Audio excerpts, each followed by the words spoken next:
Hi guys. तो कैसे हैं आप सब। कैसा हो कि एक दिन अचानक आपकी आंख खुले और आपको पता चले आपकी शादी हो गई है और आपकी मदर इन लॉ आपको कहे कि आपको अपने हस्बैंड को मारना होगा।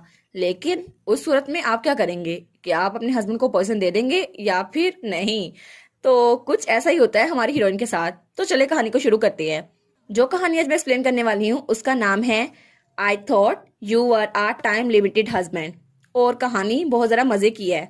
और चले कहानी को शुरू करते हैं। तो कहानी की शुरुआत होती है और हमें एक घर दिखाया जाता है जो बहुत ज्यादा आलीशान था। और वहां पर बारिश हो रही थी और बिजली कड़क रही थी। तभी हमें खिड़की से कोई लड़की दिखाई जाती है। उसे कोई कहता है तुम्हारे पास 6 महीने हैं। तो हमारी बहन कहती है क्या। तो उसके सामने जो भी औरत थी वो कहती है हाँ बिल्कुल तुम्हारे पास 6 महीने हैं जिसमें तुम अपने हस्बैंड को मार सकती हो। तो वो कहती है 6 महीने हस्बैंड। और तब हमें हमारी हीरोइन का चेहरा दिखाया जाता है जो कि बहुत ही ज्यादा खूबसूरत थी और उसके पिंक बाल थे। और तब उसकी मदर इन लॉ उसके सामने खड़ी थी। वो कहती है मुझे जवाब दो, तुम इसे करोगी है ना। तो वो कहती है ये आवाज ये बोल क्या रही है और ये है कौन। तो उसकी मदर इन लॉ कहती है तुम्हें पता है ना तुम्हारी फैमिली में कितने पैसे गए हैं और अगर तुम चाहती हो तुम्हारा भाई नाइट बन जाए तो प्रॉपरली बिहेव करो। तो हमारी हीरोइन सोचती है आखिर मैं हूं कहाँ पर और ये औरत जो चिल्ला रही है ये है कौन। तो तभी उसके सर में बहुत तेज दर्द होती है। वो कहती है मेरा सर। और तब उसके दिमाग में कुछ यादें आती हैं जब उसका डैड कहता है तुम अपनी फैमिली की हेल्प करोगी एलिस। तो उसकी मदर इन लॉ कहती है हाँ हाँ बिल्कुल। तो तब उसकी मदर इन लॉ कहती है तुम कुछ नहीं कहोगी। तो वो कहती है क्या, एक मिनट, ये लड़की जो मेरे सामने है। तभी उसकी मदर इन लॉ उस पर हाथ उठाती है। वो कहती है अब तुम्हारी शादी हो गई है तो तुम डचेस की तरह बिहेव कर रही हो। और तब वो थी हरलीन जो कि वहां की विलन थी और वो उसकी न्यूली वेड हस्बैंड की स्टेप मदर थी। और वो ड्यूक फैमिली की लेडी थी या फिर डचेस कहें। तो हमारी बहन कहती है आखिर ये मुझे अपने ही बेटे को मारने के लिए क्यों कह रही है, क्या इसका दिमाग तो खराब नहीं हो गया। और तब वो कहती है मुझे माफ कीजिएगा मुझसे गलती हो गई क्योंकि मैं बहुत ज्यादा नर्वस थी। तो वो कहती है अच्छा तो चलो तुम्हें अच्छे से याद तो आ गया। तुम्हें ये बात याद तो है ना कि तुम डचेस नहीं हो और तुम मेरी वजह से इस घर पे आई हो ताकि मेरे बेटे को जहर दे सको, लेकिन दुनिया के सामने तुम उसकी बीवी हो। तो वो कहती है जी जी बिल्कुल। तो तब वो चिल्लाते हुए कहती है इस मिशन को 6 महीने से ज्यादा टाइम नहीं लगना चाहिए, समझ गई तुम। तो वो कहती है जी जी मदर। तो तब उसकी मदर इन लॉ आवाज आते हुए कहती है ठीक है तो तुम अब मेरे बेटे के साथ रहो, वैसे भी तुम्हारी शादी हो चुकी है। तो वो कहती है जी। और तब उसके जाने के बाद वो वहां जमीन पे बैठ गई थी। वो कहती है आखिर ये मेमोरीज थी क्या और ये चल क्या रहा है। तब वो अपने हाथों को देखती है और कहती है एक मिनट, मैंने तो अपने आप को देखा भी नहीं। तब वो जाके शीशे के सामने खड़ी हो जाती है। वो कहती है आखिर मैं ऐसे कैसे दिख सकती हूँ। और वो कहती है मैं कितनी ज्यादा क्यूट हूँ, मुझे पसंद आया, ये लड़की की तरह क्यूट है, उसके बाल भी कितने प्यारे हैं। और फिर वो कहती है नहीं नहीं ये वक्त नहीं है इन बातों का। तो फिर वो कहती है आखिर मुझे फर्क क्यों पड़ रहा है मैं कैसी दिखती हूँ, क्योंकि अपनी पुरानी लाइफ में मैं तो किचन में काम करी थी और मेरा बॉस जो कि शेफ था वो मुझसे हर वक्त काम करवाया करता था और मुझे 1 मिनट का सुकून भी नहीं था और मुझे तो मिनिमम वेज मिला करती थी। लेकिन एक दिन अचानक जब मैं काम कर रही थी तो तब वहां से पाइप फटा सिलेंडर वाला। और आखिरी बात जो मुझे याद थी वो था वहां धमाका जो कि आग का हुआ था और मुझे बस यही बात याद थी। लेकिन क्या सच में मैं मर चुकी हूँ। तो वो कहती है लेकिन अगर मैं मर गई हूँ तो कहीं ये ख्वाब तो नहीं है। तब वो अपने आप को चूंटी काटती है। तो वो कहती है नहीं नहीं ये तो दर्द कर रहा है, ये ख्वाब नहीं है। तो वो सोचती है इसका मतलब है कि हांस ही योन वो सच में जिंदा नहीं है। तो असल में मैं एक डिफरेंट लड़की हूँ जिसका नाम एलिस है। लेकिन वो एलिस है कौन। और कितना अच्छा हुआ ना इस लड़की की बॉडी की मेमोरीज मेरे दिमाग में हैं। लेकिन फिर भी ये नोबल है लेकिन इतनी ज्यादा दौलतमंद नहीं थी। लेकिन इसकी मेमोरीज जो अच्छी वाली थी वो सिर्फ ये थी कि इसकी माँ ने इसको गले लगाया था और अपनी फैमिली में तो इसकी कोई औकात नहीं थी, अपने बहन और भाई के दरमियान पिसती थी और सिर्फ इसीलिए इसको इस फैमिली में भेजा गया दुल्हन बनाकर। लेकिन असल में उसका काम कुछ और था। तो वो कहती है एक मिनट, मेरा नाम क्या है एलिस, ये तो सुना सुना लग रहा है। तो वो सोचती है कहीं एलिस इन वंडरलैंड तो नहीं। लेकिन वो कहती है नहीं नहीं ऐसा नहीं हो सकता। हाँ श्रेयान सोचो एक बार अच्छे से सोचो। तो फिर वो कहती है अरे हाँ मुझे याद आ गया, मैंने अपनी पास्ट लाइफ में एक नावल पढ़ा था। वो स्टोरी भी ऐसी थी जिसमें एक वाइफ अपने हस्बैंड को अपनी मदर इन लॉ के कहने पर मार देती है। लेकिन वो जनरल तो रोमांस फैंटेसी था और उसमें वो तो साइड कैरेक्टर थे इसलिए उनके इंट्रोडक्शन की जरूरत नहीं पड़ी थी। और जो नाम इस वाइफ का था वो तो असल में था एलिस। अरे हाँ वो तो मैं हूँ एलिस डियर हार्ट। लेकिन क्या सच में मैंने नावल में एक करेक्टर को पोजेस कर लिया है। तो तभी वो पर्दे को पकड़ लेती है। वो कहती है चलो अच्छा हुआ, मरने से तो अच्छा है, लेकिन फिर भी मेरी मदर इन लॉ बिल्कुल पागल औरत है, वो अपने बेटे को मरवाना चाहती है। तो वो सोचती है कहीं मेरा हस्बैंड अभी तक बेड अनकॉन्शियस तो नहीं है, लेकिन वो तो बहुत ज्यादा बीमार होगा, अब तो मैं इसको इमेजिन भी कर सकती। लेकिन तभी वो पर्दा पीछे करती है और कहती है मुझे देखना ही होगा। तो उसका हस्बैंड सामने था और वो तो बीमार कहीं से नहीं लग रहा था, बहुत ज्यादा हैंडसम था। तो वो कहती है क्या ये बीमार है और ये मेरा हस्बैंड है। तो उसके दिल में तीर लगने लग जाते हैं। वो कहती है ये कितना जरा हैंडसम है। तो फिर वो कहती है लेकिन ये 6 महीनों से कोलैप्स है, ऐसा लगता तो नहीं कि इसकी बॉडी ऐसी होगी, लेकिन ऐसी क्यों है, शायद ये नावल है इसीलिए। तो तब वो शर्माते हुए उसको देखती है और कहती है लेकिन इसकी बॉडी की जरा अच्छी लग रही है। फिर वो कहती है नहीं नहीं, मुझे ऐसा नहीं सोचना चाहिए, वो बीमार है, वो बीमार है, मुझे ऐसा नहीं सोचना चाहिए। तो तब उसको देखकर सोचती है लेकिन ये कितना बीमार क्यों ना हो, और फिर भी ये बात सेंस नहीं बनाती कि मैं एक मरते हुए आदमी को खुद मार डालूं, और ये कितना जरा बुरा होगा। तब वो बेड पे बैठती हुई इसको देखती है, वो सोचती है मुझे ऐसे क्यों करना है, और वो सोचती है आखिर मुझे ऐसे करेक्टर को क्यों पोजेस करना था जिसने अपने हस्बैंड को मारना है, ओ नो अब मैं क्या करूं। तब वो सोचती है लेकिन नावल में एलिस के साथ क्या हुआ था। तभी उसे याद आता है, वो कहती है एलिस डियर हार्ट जिसने अपने हस्बैंड को पॉइजन दिया था, उसको पूरी जिंदगी वहां पर कैदी बन के रहना पड़ा था। तो वो कहती है क्या क्या मैं सच में फिर से मरने वाली हूँ, लेकिन अभी तो मैं मरी थी, फिर से मरना जरूरी है क्या। तो वो सोचती है ये कितना ज्यादा इंसेन है, मैं पहले भी मर चुकी हूँ, अब दोबारा मरना जरूरी है क्या। और मेरा हस्बैंड वो तो सामने है, लेकिन मेरे हस्बैंड का भी मेरे साथ कोई ताल्लुक नहीं है, और ये तो खुद भी जिंदा नहीं है, मेरी हेल्प कैसे करेगा। तो तब वो मुंह बनाती है और कहती है अरे हाँ मुझे उठना होगा, ये कोई ख्वाब होगा। तब दीवार में सर मारती है तो उसका सर दुखने लग जाता है। वो कहती है नहीं नहीं ये ख्वाब नहीं है, और उसके सर में तो पूरा फावड़ा निकल आया था। तो तब वो बेड पे दोबारा बैठ जाती है। वो कहती है रोने से कोई फायदा नहीं होगा, मुझे कुछ ना कुछ करना होगा। तो फिर से वो अपने हस्बैंड को देखती है और कहती है मैं इसको देख रही हूँ तो ये बिल्कुल हैंडसम ग्रीन रिपर की तरह लगता है, लेकिन वो बेड पे लेटती हुई सोचती है मुझे क्या, अब आखिर ये मसला मैं कैसे हल करूँ। और तब तक रात हो चुकी थी। वो सोचती है मैं कितना मर्जी सोच लूं, लेकिन मुझे ये नहीं पता मैं जिंदा कैसे रहूं। और तब वो अपने हस्बैंड को देखते हुए सोचती है मिस्टर हैंडसम अगर तुम मर गए तो मैं भी मर जाऊंगी, तुम्हें ये बात समझ आ रही है ना। लेकिन वो सोचती है अगर ये उठ भी गया फिर भी क्या मैं बच पाऊंगी, तो मुझे क्या करना चाहिए, आखिर मेरे बचने का क्या तरीका निकल आया है। और तब वो सो चुकी थी, और जब सोते हुए उसे ख्वाब आता है। वो सोचती है ये तो बहुत ज्यादा डार्क है, आखिर मैं हूँ कहाँ पर। और तभी उसको लाइट नजर आती है। वो कहती है मुझे तो लाइट नजर आ रही है, लेकिन तभी पीछे से कोई उसकी तरफ हाथ बढ़ाता है, और तब वो उसको गले लगा लेता है। वो कहती है क्या मुझे गले किसने लगाया। तो पीछे उसका हस्बैंड था, जो कहता है तुम्हारे पास कोई तरीका नहीं है कि तुम मुझसे भाग सको। तो तभी उसकी आंख खुल जाती है। वो कहती है क्या क्या ये ख्वाब था, लेकिन ये ख्वाब इतना ज्यादा वाज़ेह कैसे हो सकता है। तो तब वो देखती है तो उसने अपनी हस्बैंड की बॉडी भी हाथ रखा हुआ था। वो कहती है क्या मैंने क्या किया है। तो वो जल्दी से अपने हाथ पीछे कर लेती है। वो कहती है मैं जरूर पागल हो गई होंगी, मैं ऐसा कैसे कर सकती हूँ। और फिर वो सोचती है इस जिंदगी में मेरे सोने की आदत बिल्कुल सेम है, सेम टू सेम सोती हूँ मैं। और वो सोचती है ये हस्बैंड जिसे मुझे मारना है इसका नाम तो कार्लस डियोरट है, और ये तो बहुत ही ज्यादा हैंडसम है, लेकिन स्टोरी के मुताबिक इसकी स्टेप मदर इसको इसलिए मारना चाहती थी ताकि उसका छोटा बेटा वहां पे हुकूमत कर सके और वो ड्यूक बन जाए। लेकिन आखिर में कार्लस अपनी आंखें ओपन नहीं कर पाया और वो मर गया। तो वो सोचती है इस हालात में जिंदा रह भी पाएगा ये या फिर नहीं, लेकिन मैं क्या करूं। तब वो बेडशीट को पकड़ते हुए सोचती है क्या सच में मेरी भी वैसी फेट होगी, लेकिन अगर ये मरने वाला है तो क्या मैं इसकी हेल्प कर सकती हूँ। तो तभी उसको बाहर से आवाज आती है मैडम क्या आप जाग गई हैं। तो वो डर जाती है। तो तभी वहां पर एक मेड आती है जो बहुत ही ज्यादा अकड़ू लग रही थी। वो कहती है मेरा नाम मैरिस है और आज से मैं आपकी सर्वेंट रहूंगी यंग लेडी, मैं आपके लिए फ्रेश वाटर लेके आई हूँ। और फिर वो कहती है लेडी क्विलन ने मुझे भेजा है, जो कि वहां की डचीज है। तो वो सोचती है अच्छा तो उसने इसे यहाँ पर इसलिए भेजा है ताकि वो मुझ पे नजर रख सके। तो तब वो कहती है यंग लेडी। तो हमारी कहती है हाँ क्या हुआ। तो उसने उसके सामने प्लेट में पानी रखा हुआ था और कपड़ा था। तो वो कहती है मैं फ्रेश वाटर ले आई हूँ जैसे आपने कहा था। तो हमारी कहती है क्या फ्रेश वाटर, ये किस एंगल से फ्रेश वाटर लग रहा है। तो वो मेड हंसते हुए कहती है अरे हाँ इसको लगा था मैं इसके साथ अच्छा ट्रीटमेंट करूंगी, लेकिन अब तुम गुस्सा करो और मैं जाके मिस्ट्रेस को बताऊंगी, फिर तो तुम्हारी शामत आई की आई। तो हमारी हंसते हुए कहती है थैंक यू सो मच। तो वो कहती है क्या, इसने कोई जवाब नहीं दिया। तो तब हमारी हीरोइन उस प्लेट को उठाती है। तो वो कहती है ये अभी मुझे कुछ नहीं कहने वाली। तो हमारी हीरोइन सोचती है आखिर मैं इस लाइफ से एक्सपेक्ट भी क्या कर रही थी, मैंने वैसे भी जिंदगी में ऑपरेशन ही सही है और मेरी पुरानी लाइफ से तो अच्छा ही है। तो मेड वहां चुप खड़ी थी। वो सोचती है ये ऐसा कुछ कर क्यों नहीं रही, ये मुझे ऊपर पानी क्यों नहीं फेंक रही। तो हमारी हीरोइन उस कपड़े से अपना मुंह साफ करते हुए कहती है पानी बिल्कुल फ्रेश है जैसे तुमने कहा था, थैंक्स मैरिस। तो वो मेड थोड़ा अनोयर रहती है। वो कहती है देखती हूँ कितने दिन तुम चल पाओगी। तो वो जल्दी से हमारी हीरोइन के हाथ से कपड़ा ले लेती है। वो कहती है अगर तुमने अपना चेहरा धो लिया तो कपड़े चेंज कर लो, मिस्ट्रेस तुम्हें बुला रही हैं और तुम्हें जल्दी जाना होगा। तो हमारी हीरोइन कहती है ठीक है मैं आ रही हूँ। और उसके बाद उसने कपड़े चेंज कर लिए थे। तो मेड और वो डचेस के रूम के सामने खड़ी थी। वो कहती है मैडम यंग लेडी आ चुकी हैं। तो डचेस कहती है ठीक है अंदर आ जाओ। तो हमारी हीरोइन सोचती है हाँ मुझे अंदर जाना ही होगा। और तब वहां डचेस आराम से बैठी हुई थी सोफे पर और उसके पीछे उसकी मेड थी। तो हमारी हीरोइन सोचती है वाह ये जगह कितनी ज्यादा चमक रही है। तो तब वो उसके चेहरे की तरफ देखी जा रही थी। तो वो सोचती है अरे नहीं मैंने तो उसको हेलो ही नहीं कहा।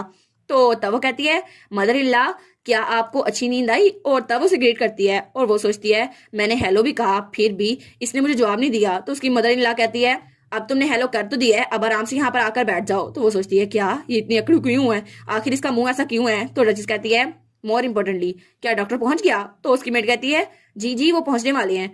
तो हमारी हीरोइन सोचती है डॉक्टर, उसका क्या काम? तो तभी मेड कहती है मैडम डॉक्टर हेल्कन यहाँ पर आ चुके हैं। तो हमारी कहती है क्या डॉक्टर? तब वहां पर डॉक्टर आ गया था जिसके सिल्वर वाल थे और वो भी बड़ा हैंडसम था। तो वो कहता है ग्रीटिंग्स मैडम। तो हमारी सोचती है अरे हाँ मुझे याद आया, ये तो नावल का वही कैरेक्टर है ना, डॉक्टर हेल्कन, जो पॉइजन में बिल्कुल स्किलफुल था। और ये वही था जिसने ऑर्डरलेस और कलरलेस पॉइजन बनाया था मेरी मदर इन लॉ के ऑर्डर पर, और इसी की वजह से मेरे हस्बैंड को मार दिया गया था।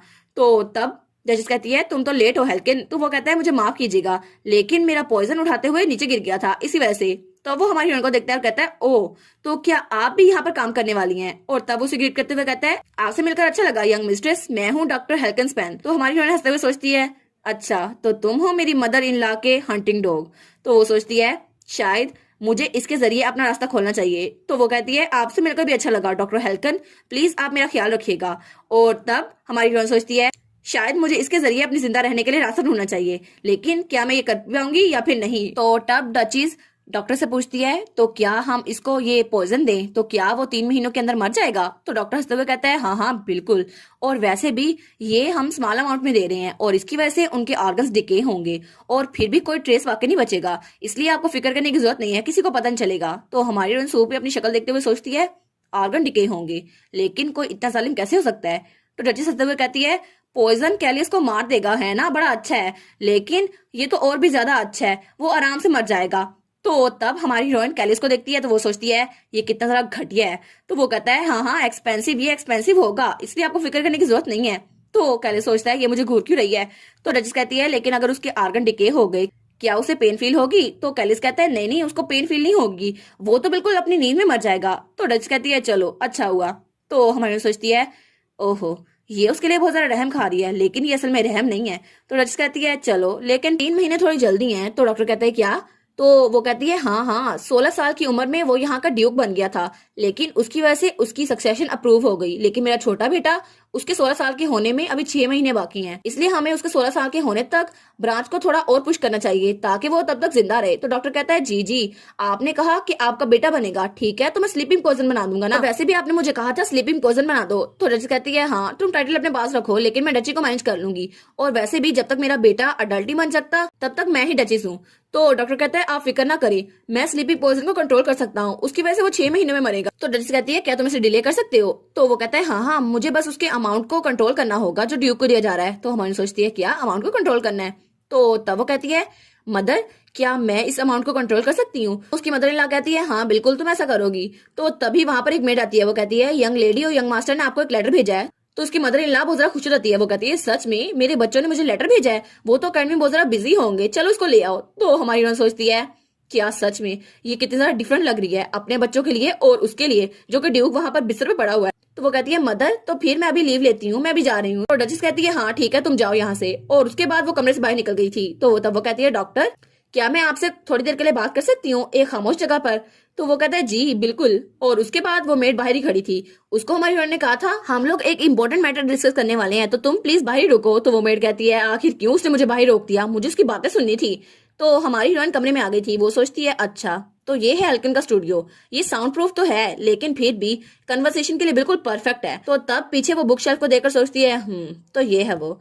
तब डॉक्टर कहता है माय लेडी मैं आपको स्लीपिंग पॉइजन के डोसेज के बारे में बता दूंगा, आप जरा यहाँ पर देखें। तो वो कहती है डॉक्टर हेल्कन आप तो 35 साल के हैं ना, और आप तो मेडिकल एक्सपर्ट है और आपकी हॉबी पॉइजनस प्लांट्स को कलेक्ट करना है ना?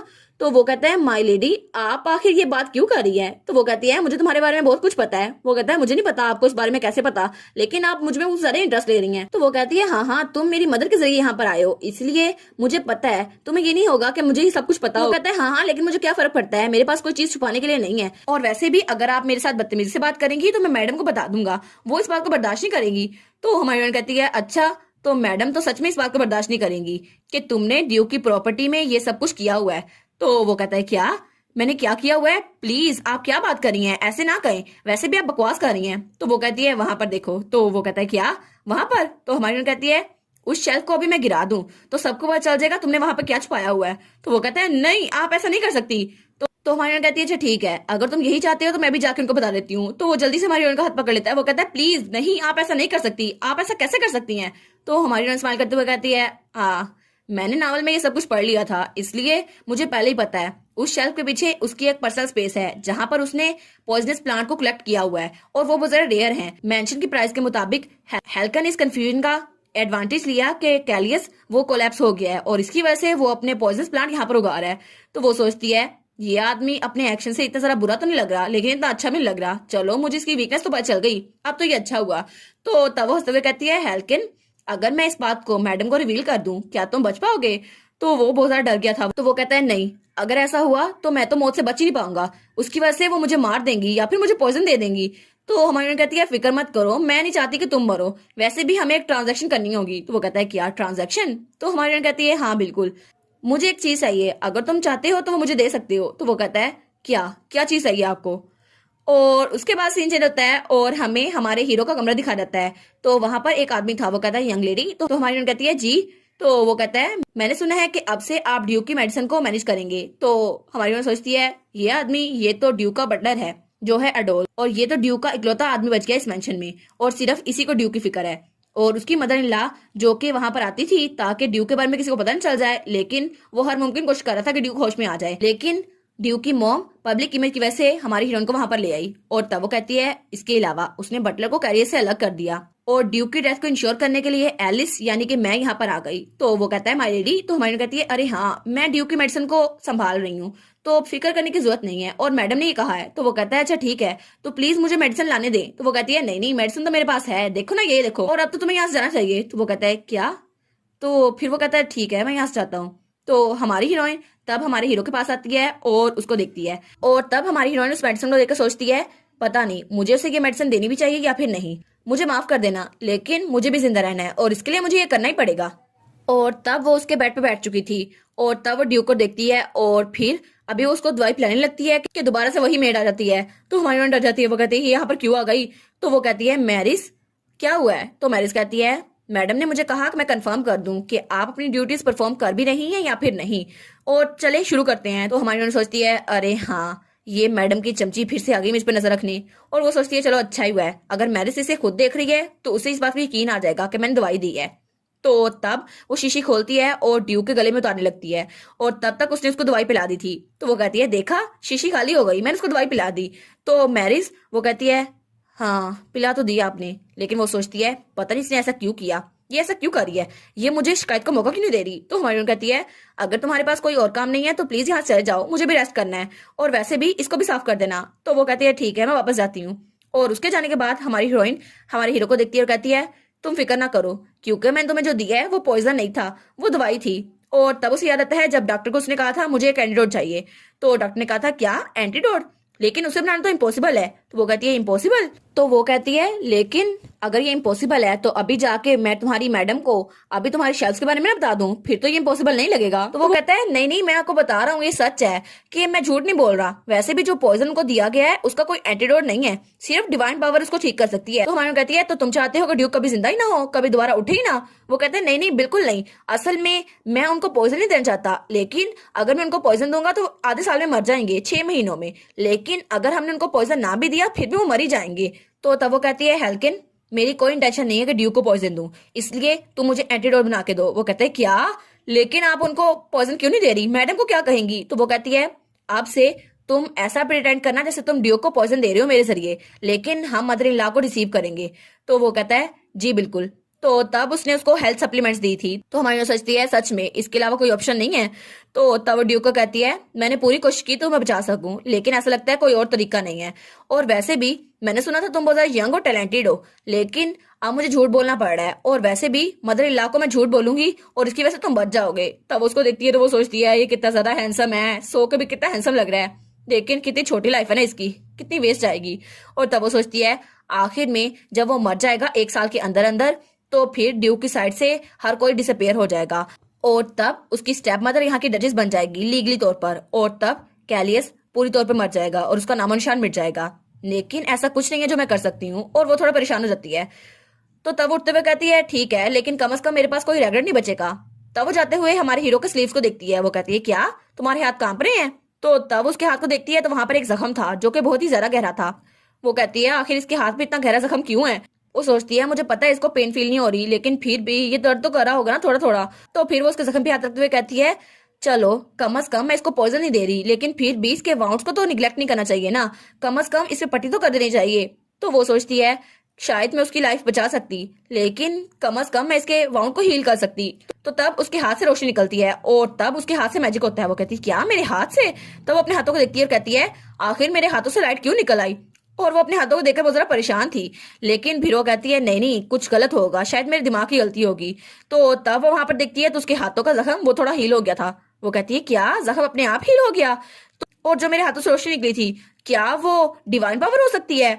और तब हमें बताती है मैंने बहुत सारे नावल रीड किए और उन सब में एक चीज कॉमन थी कि डिवाइन पावर की वजह से मैजिक होता है और हीलिंग एबिलिटी मिल जाती है, लेकिन व्हाइट लाइट निकलती है और उसकी वजह से एक स्पेल एक्टिवेट होता है और उसी की वजह से हीलिंग होती है। लेकिन मुझे नहीं पता था कि एलिस के पास भी हीलिंग पावर है, लेकिन शायद चलो कुछ तो काम कर गया। तो फिर से वो उसके हाथ पे हाथ रखती है और कहती है ठीक है मैं चाहती हूँ कि तुम्हारा जख्म बिल्कुल ठीक हो जाए। और तब दोबारा से उसके हाथ से रोशनी निकलती है और तब वो अपनी आंखें खोल कर देखती है तो उसका जख्म वो तकरीबन पूरा का पूरा हील हो गया था।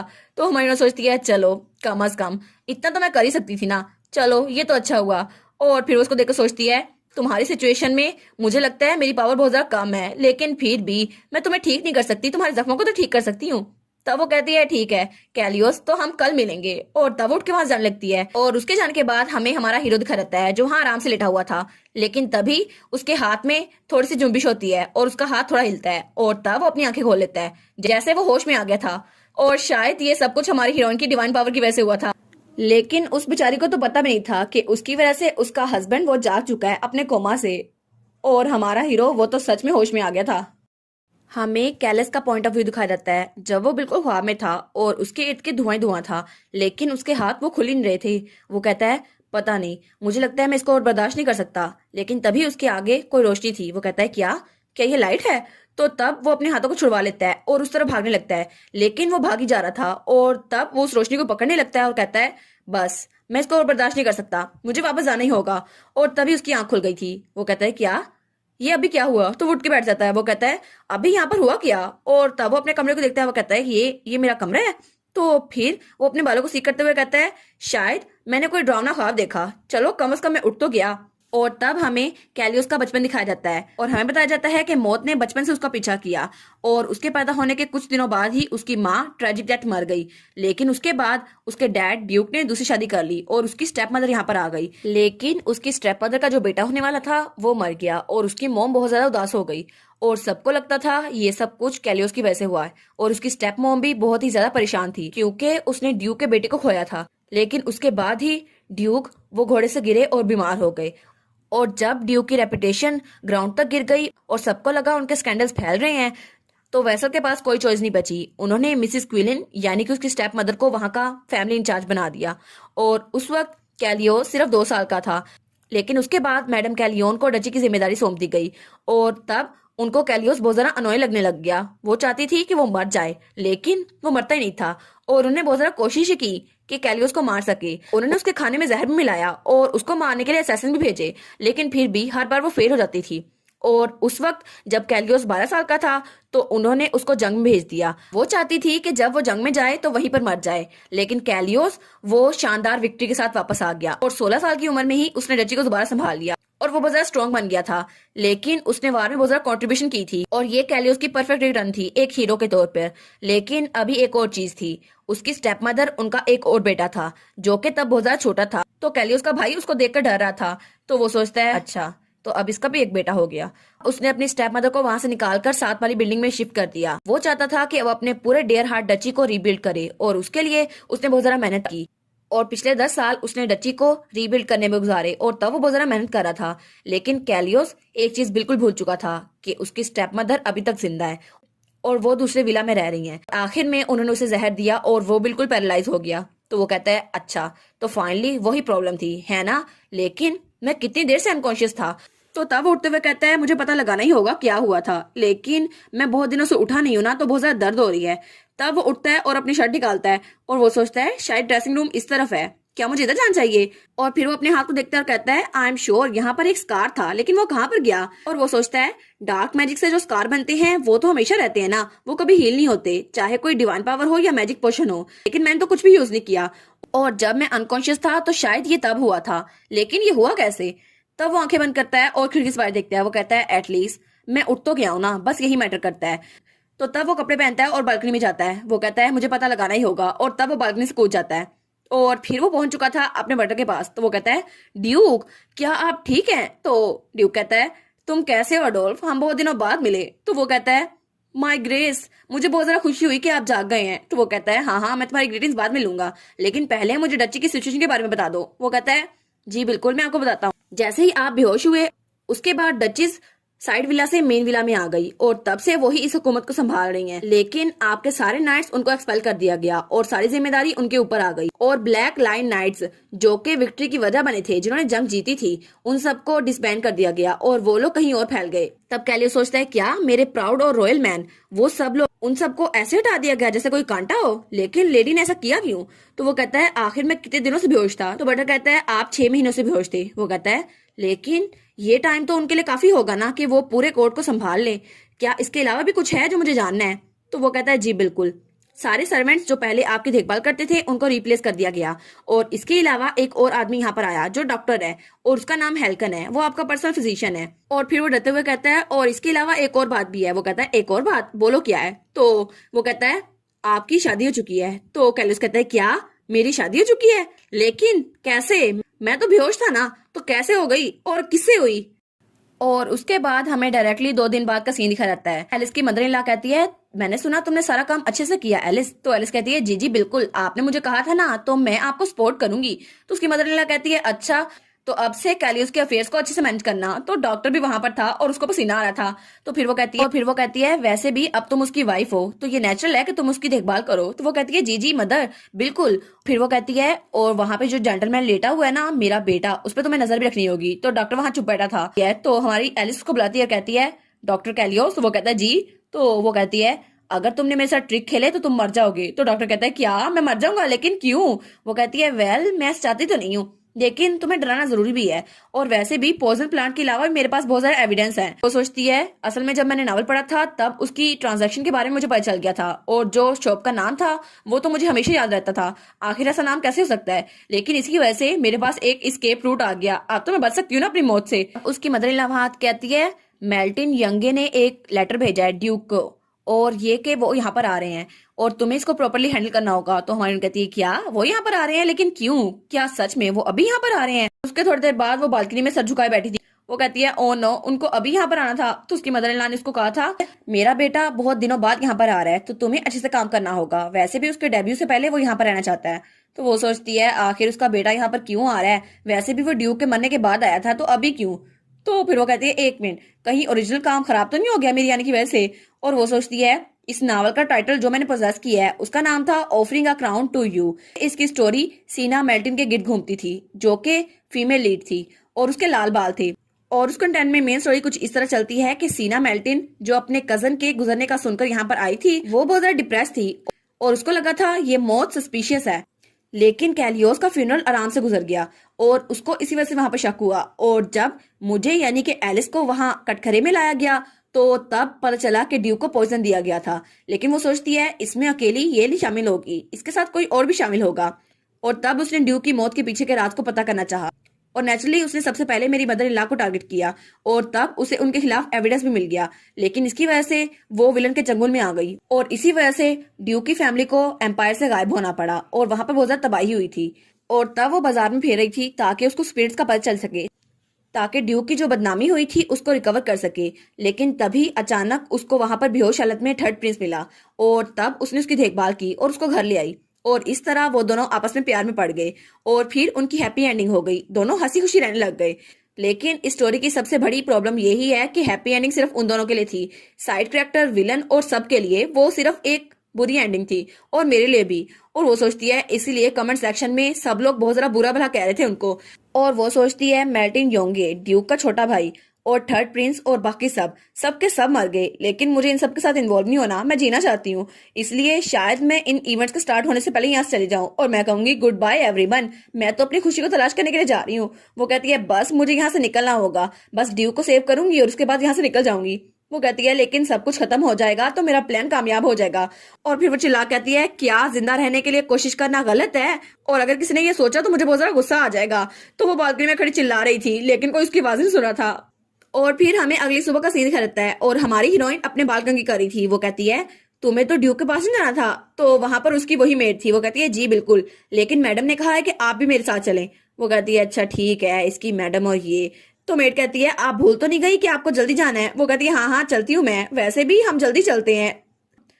और उसके बाद सीन चलता है और हमें ड्यूक का कमरा दिखा रहता है और ड्यूक वहां पर पुशअप कर रहा था। और फिर उसे अपने बटलर के साथ की बात याद आती है जो कहता है बिग मैडम ने आपके लिए एक नर्स और एक लेडी का इंतजाम किया है और जब आप अनकॉन्शियस थे तो आपकी मैरिज करवा दी गई।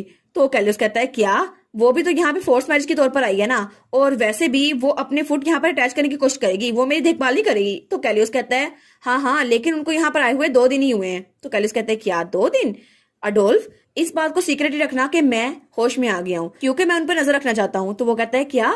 लेकिन ऐसा करना जरूरी तो नहीं है। वो कहता है हाँ लेकिन इस वक्त ड्यूकडम वो लेडी क्विलन के अंडर है और इस वक्त अगर मैं जाग गया तो वो और स्पिरिट्स को ढूंढेगी ताकि मुझे जहर दे सके, लेकिन इसकी वजह से मैं उनके जाल में फंस जाऊंगा, इसलिए तुम्हें ये करना ही होगा। तो बटलर कहता है जी बिल्कुल मैं समझ गया। और फिर वो कहता है मुझे उस औरत के बारे में सब कुछ बताओ, वो जो मेरी बीवी बनी है और जो डचेस बनी है। तो वो कहता है जी बिल्कुल, उसका नाम है एलिस और वो वाइकांट फोर्डी की बेटी है और वैसे भी वो अपने घर में निगलेक्ट होती थी, उसको कोई पूछता नहीं था। तो वो कहता है अच्छा, तो एक ऐसी लड़की जिसको अपने घर में कोई नहीं पूछता था उसको यहाँ पे भेज दिया गया, शायद वो भी मुझे मारने में साथ साथ ही है। लेकिन तभी उसके कदमों की आवाज आती है। वो कहता है क्या? तो तब हमारी हीरोइन वहां चल के आ रही थी लेकिन जब वो कमरे में आती है तो कमरे में अंधेरा था। वो कहती है यहाँ इतना अंधेरा क्यों है? तो तब वो ड्यूक को देखती है तो ड्यूक वापस से अपने बेड पे लेटा हुआ था। तो ड्यूक सोचता है ये कितना सारा रिस्की है। तो तब हमारी हीरोइन सोचती है मुझे पता ही अनकॉन्शियस है लेकिन फिर भी इसको सनलाइट की भी जरूरत पड़ती होगी। तो तब वो खिड़की के पर्दे खोल देती है।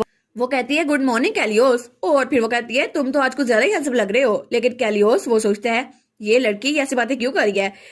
तो वास्तव वो कहती है क्या ऐसा ही होता है जब बिल्कुल परफेक्ट आदमी आपके सामने हो? तुम तो बिल्कुल किसी स्टैचू की तरह लग रहे हो, बिल्कुल परफेक्ट। तो कैलियो सोचता है ये क्या बात कर रही है, ये आखिर कर क्या रही है, ये मुझे स्टैचू कह रही है, हैंडसम कह रही है या कुछ और सच में ये मेरी तारीफ कर रही है या मुझे जहर देने की कोशिश कर रही है। और हमारी हीरोइन वो तो नॉन स्टॉप बोली जा रही थी लेकिन उस बेचारी को क्या पता कि ड्यूक कॉन्शियस था। ओहो, बाद में तुम्हें कितनी एम्बेरसमेंट होगी ना, बेचारी एलिस। हमें हमारा कैलियोस दिखा रहता है जो हमारी एलिस की बातें सुनकर सोचता है ये मुझसे ऐसे बात कर रही है जैसे मैं मर गया हूँ और कोई डेड बॉडी हूँ, लेकिन आखिर यहाँ पे चल क्या रहा है। तभी दरवाजा खुलता है तो हमारी हीरोइन कहती है क्या अब कौन आ गया? तो वहां पर वही मेड थी मैरिस, उसके हाथ में पानी और कपड़ा था। वो कहती है क्या अभी मैंने सुबह तो मुंह धोया था, तुम दोबारा ले आई हो? तो वो कहती है नहीं नहीं ये आपके लिए नहीं है। तो हमारी हीरोइन कहती है क्या मेरे लिए है, फिर किसके लिए है? तो वो कहती है ये पानी और कपड़ा मैं इसलिए लेके आई हूँ ताकि हम ड्यूक की बॉडी को साफ कर सकें और वैसे भी वो खुद नहा नहीं सकते इसलिए हमें ये करना पड़ता है। तो वो कहती है क्या? तो एलिस शर्माते हुए सोचती है अच्छा तो ये काम करने के लिए मुझे मेरी मदर इन लॉ ने कहा था। और वो सोचती है क्या क्या क्या क्या उसकी बॉडी को वाइप करना है? तो फिर वो तो बिल्कुल पत्थर बन चुकी थी। तो मैरिस कहती है मैडम आप ठीक तो हैं? और फिर वो सोचती है अब इसको काम करना पड़ेगा एक सर्वेंट का, ये शॉकिंग होगा ना, अब ये मुझे जरूर जवाब देगी। तो हमारी हीरोइन का तो पूरा मुंह लाल हो गया था। वो कहती है मुझे इसकी बॉडी को वाइप करना होगा, लेकिन कैसे, वो तो ग्रोन अप है ना पूरा। तो फिर वो शर्माते हुए सोचती है मैं आखिर ऐसी चीज कैसे कर सकती हूँ। तो मैरिस कहती है देखो सही इसके एक्सप्रेशन, जैसे मैं पता नहीं इसको क्या करने को बोल रही हूँ। तो वो हमारे हीरो को देखती है और फिर उसकी बॉडी को देखकर कुछ ज्यादा ही शर्माने लग जाती है। वो कहती है नहीं नहीं मैं ऐसा नहीं कर सकती, लेकिन मुझे ये करना ही होगा। और फिर वो सोचती है ओ गॉड प्लीज मेरा ऐसे टेस्ट मत ले, और वैसे भी मेरी तो शादी हुई है लेकिन हमारा कौन सा कोई तल्लुक है। तो मैरिस उसको कपड़ पकड़ाते हुए कहती है चले स्टार्ट करते हैं और उसके बाद हमें खाने के लिए भी जाना है। तो फिर वो वहां जाने लगती है। तो हमारी हीरोइन सोचती है नहीं नहीं मुझे ये नहीं करना, मुझे बस यहाँ से भागना है। लेकिन हमारी हीरोइन शर्माते हुए सोचती है लेकिन अगर मैंने इसको ना किया तो उसका ट्रस्ट मुझसे उठ जाएगा, फिर तो वो जाके मदर इन लॉ को बता देगी। तो मैरिस बेडशीट इकट्ठी कर रही थी तो वो ड्यूक को देखती है। तो मैरिस ड्यूक के गर्दन पे हाथ रखती है। वो कहती है क्या? तो वो जल्दी से उसका हाथ पकड़ लेती है। वो कहती है तुम क्या कर रही हो? तो मैरिस कहती है क्या मतलब क्या कर रही हूँ मैं? उसको कपड़ों को थोड़ा अलग कर रही हूँ ताकि हम उसकी बॉडी को वाइप कर सकें। तो हमारी हीरोइन कहती है क्या नहीं तुम्हें ये करने की जरूरत नहीं है। तो हमारी हीरोइन सोचती है क्या ये सच में ठीक होगा कि मैं ये काम मिसिस क्विलिन की मेड के साथ करूं, ये तो सब कुछ जाके उनको बता देगी ना, लेकिन मैं उनको ये करने नहीं दे सकती। तो फिर हमारी हीरोइन चिल्ला के कहती है तुम बस जाओ, ये खुद मैं कर लूंगी। तो वो कहती है क्या तुम ये करना चाहती थी? तो हमारी हीरोइन हंसते हुए कहती है बिल्कुल, मेरी मदर ने मुझे कहा ये करने के लिए, तो मैं ये ऑफ कोर्स करूंगी। तो मैरिस कहती है ऑल राइट, तुमने अब ये करना ही है तो चलो करो। और उसके बाद वहां चली गई थी। तो ड्यूक बेचारा वो सोचता है ये दोनों क्या कर रही हैं। तो हमारी हीरोइन वहां कपड़ा लेकर बैठी हुई थी।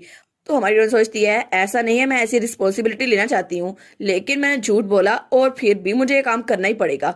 और वैसे भी अगर मैं इसकी देखभाल नहीं करूंगी तो इसकी स्किन डैमेज हो जाएगी, फिर तो ये जिंदा होकर भी जिंदा नहीं रहेगा। और नहाना तो बहुत ज्यादा जरूरी है। और फिर वो कहती है नहीं नहीं चलो, मैं इमेजिन करती हूँ एक स्टैचू है और जैसे किसी स्टैचू को साफ करते हैं ना, मैं वैसे ही साफ करूंगी। और वो तो सीढ़ी लेके वहां खड़ी थी। वो कहती है मैं बस इसको क्लीन कर रही हूँ और कुछ नहीं, बस ये एक बीमार को क्लीन करने जैसा है। तो वो उसकी शर्ट पीछे करते हुए सोचती है चलो ठीक है मैं करती हूँ। और फिर वो पूरा इरादा कर लेती है। वो कहती है मैं तुम्हारी बॉडी की केयर करूंगी। और उसके बाद उसने काम स्टार्ट कर दिया था। तो वो ड्यूक को देखकर शर्माई जा रही थी। तो फिर वो सोचती है नहीं नहीं नहीं, मुझे फोकस करना होगा, फोकस, मैं कुछ अजीब नहीं कर रही। तो तब उसने उसके हाथ भी साफ कर दिए थे। वो कहती है मैं किसी स्टैचू को साफ कर रही हूँ, वैसे भी मुझे शर्माने की जरूरत नहीं है। और फिर उसने उसकी कमर भी साफ की थी। वो कहती है स्टैचू, बिल्कुल ये एक स्टैचू ही है और कुछ नहीं। तो ड्यूक बेचारा वो सोचता है आखिर ये कर क्या रही है, और वो तो कुछ ज्यादा अनोय हो गया था। तो हमारी हीरोइन थका कर वहां बैठ जाती है। वो कहती है चलो मैंने ये काम कर दिया, अब तो बहुत ज्यादा क्लीन हो गया है, ये देखो ना इसकी अपर बॉडी स्पार्क कर रही है, ये तो चमक रहा है। तो ड्यूक सोचता है तुम इसको क्लीनिंग कहती हो, ये तो मुझे स्टैचू कही जा रही थी। तो हमारी हीरोइन कहती है चलो बस बाकी का काम खत्म करती हूँ जल्दी से। लेकिन फिर वो कहती है नहीं नहीं, मैं ये नहीं कर सकती, आखिर मैं कैसे कर सकती हूँ। और वो कहती है अब मैं क्या करूं, मैंने उसको वापस भेज दिया लेकिन मैं इसको खुद भी नहीं करना चाहती, क्या मैं किसी को बुलाऊं हेल्प के लिए, या फिर कल के लिए ये काम छोड़ दूं। और वो कहती है मैं खुद पर यकीन रखती हूँ, कल की एलिस। और फिर वो कहती है लेकिन क्या मैं कल ये काम कर पाऊंगी। और वो तो और भी शर्माने लग जाती है और वो तो रोने वाली हो गई थी। वो कहती है तुमने ये क्या किया मिसेस क्विलिन, मुझे ये क्यों ये काम दे दिया। और वो कहती है फिर भी मुझे फ्यूचर में तो इसकी देखभाल करनी है ना, तो अभी स्टार्ट करूंगी तो आगे से मुझे थोड़ी हेल्प होगी। वो कहती है बस मुझे क्लिनिक को फिनिश करना है। तो तब वो ड्यूक की बॉडी को साफ करने लगती है, लेकिन तभी वहां भागता हुआ बटलर आता है। तो हमारी हीरोइन कहती है क्या, और तब वो बटलर की तरफ देखती है तो बटलर उसकी तरफ देखते हैं और दोनों शर्मा रहे थे। तो हमारी हीरोइन कहती है क्या तुम यहाँ पर कैसे आ गए। और वो कहती है मैं तो पूरी फंसी, इसने मुझे देख लिया।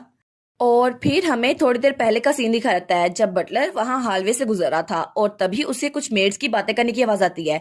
तो पहली मेड कहती है लेडी खुद ड्यूक दी एक्सलेंसी की देखभाल कर रही हैं। तो दूसरी मेड कहती है हाँ हाँ मैंने सुना है वो ड्यूक की बॉडी को वॉश करने वाली हैं। तो बटलर कहता है क्या ड्यूक की बॉडी को। तो वो जल्दी से वहां से भागने लगता है। वो कहता है ड्यूक को तो ये बिल्कुल भी पसंद नहीं है कि उनकी बॉडी को कोई और टच करे, इसलिए कोई सर्वेंट भी उनके पास नहीं होता था। और अब वो तो सच में कॉन्शियस भी हैं। तो तब वो वहां पर जाता है ड्यूक के कमरे के बाहर। तो मैरिस वहां खड़ी थी। वो कहती है बटलर एक मिनट रुको, तुम अंदर नहीं जा सकते। लेकिन वो दरवाजा खोल के अंदर चला गया था। तो हमारी हीरोइन वो तो कुछ ज्यादा घबराई हुई थी। वो कहती है नहीं मैं कुछ गलत नहीं कर रही थी, लेकिन बटलर और भी ज्यादा घबराया हुआ था। वो कहती है काम डाउन एलिस, तुम उसकी बीवी हो, तुम्हें मशकूक बनने की जरूरत नहीं है, अब पैनिक ना करो। तो वो उठते हुए कहती है बटलर। तो बटलर कहता है जी। तो वो कहती है तुम्हारी हिम्मत कैसे हुई बिना नॉक किए अंदर आने की, तुम जानते हो ना ये कितनी ज्यादा बड़ी बदतमीजी है। तो वो कहते हैं मुझे माफ कीजिएगा लेडी, लेकिन।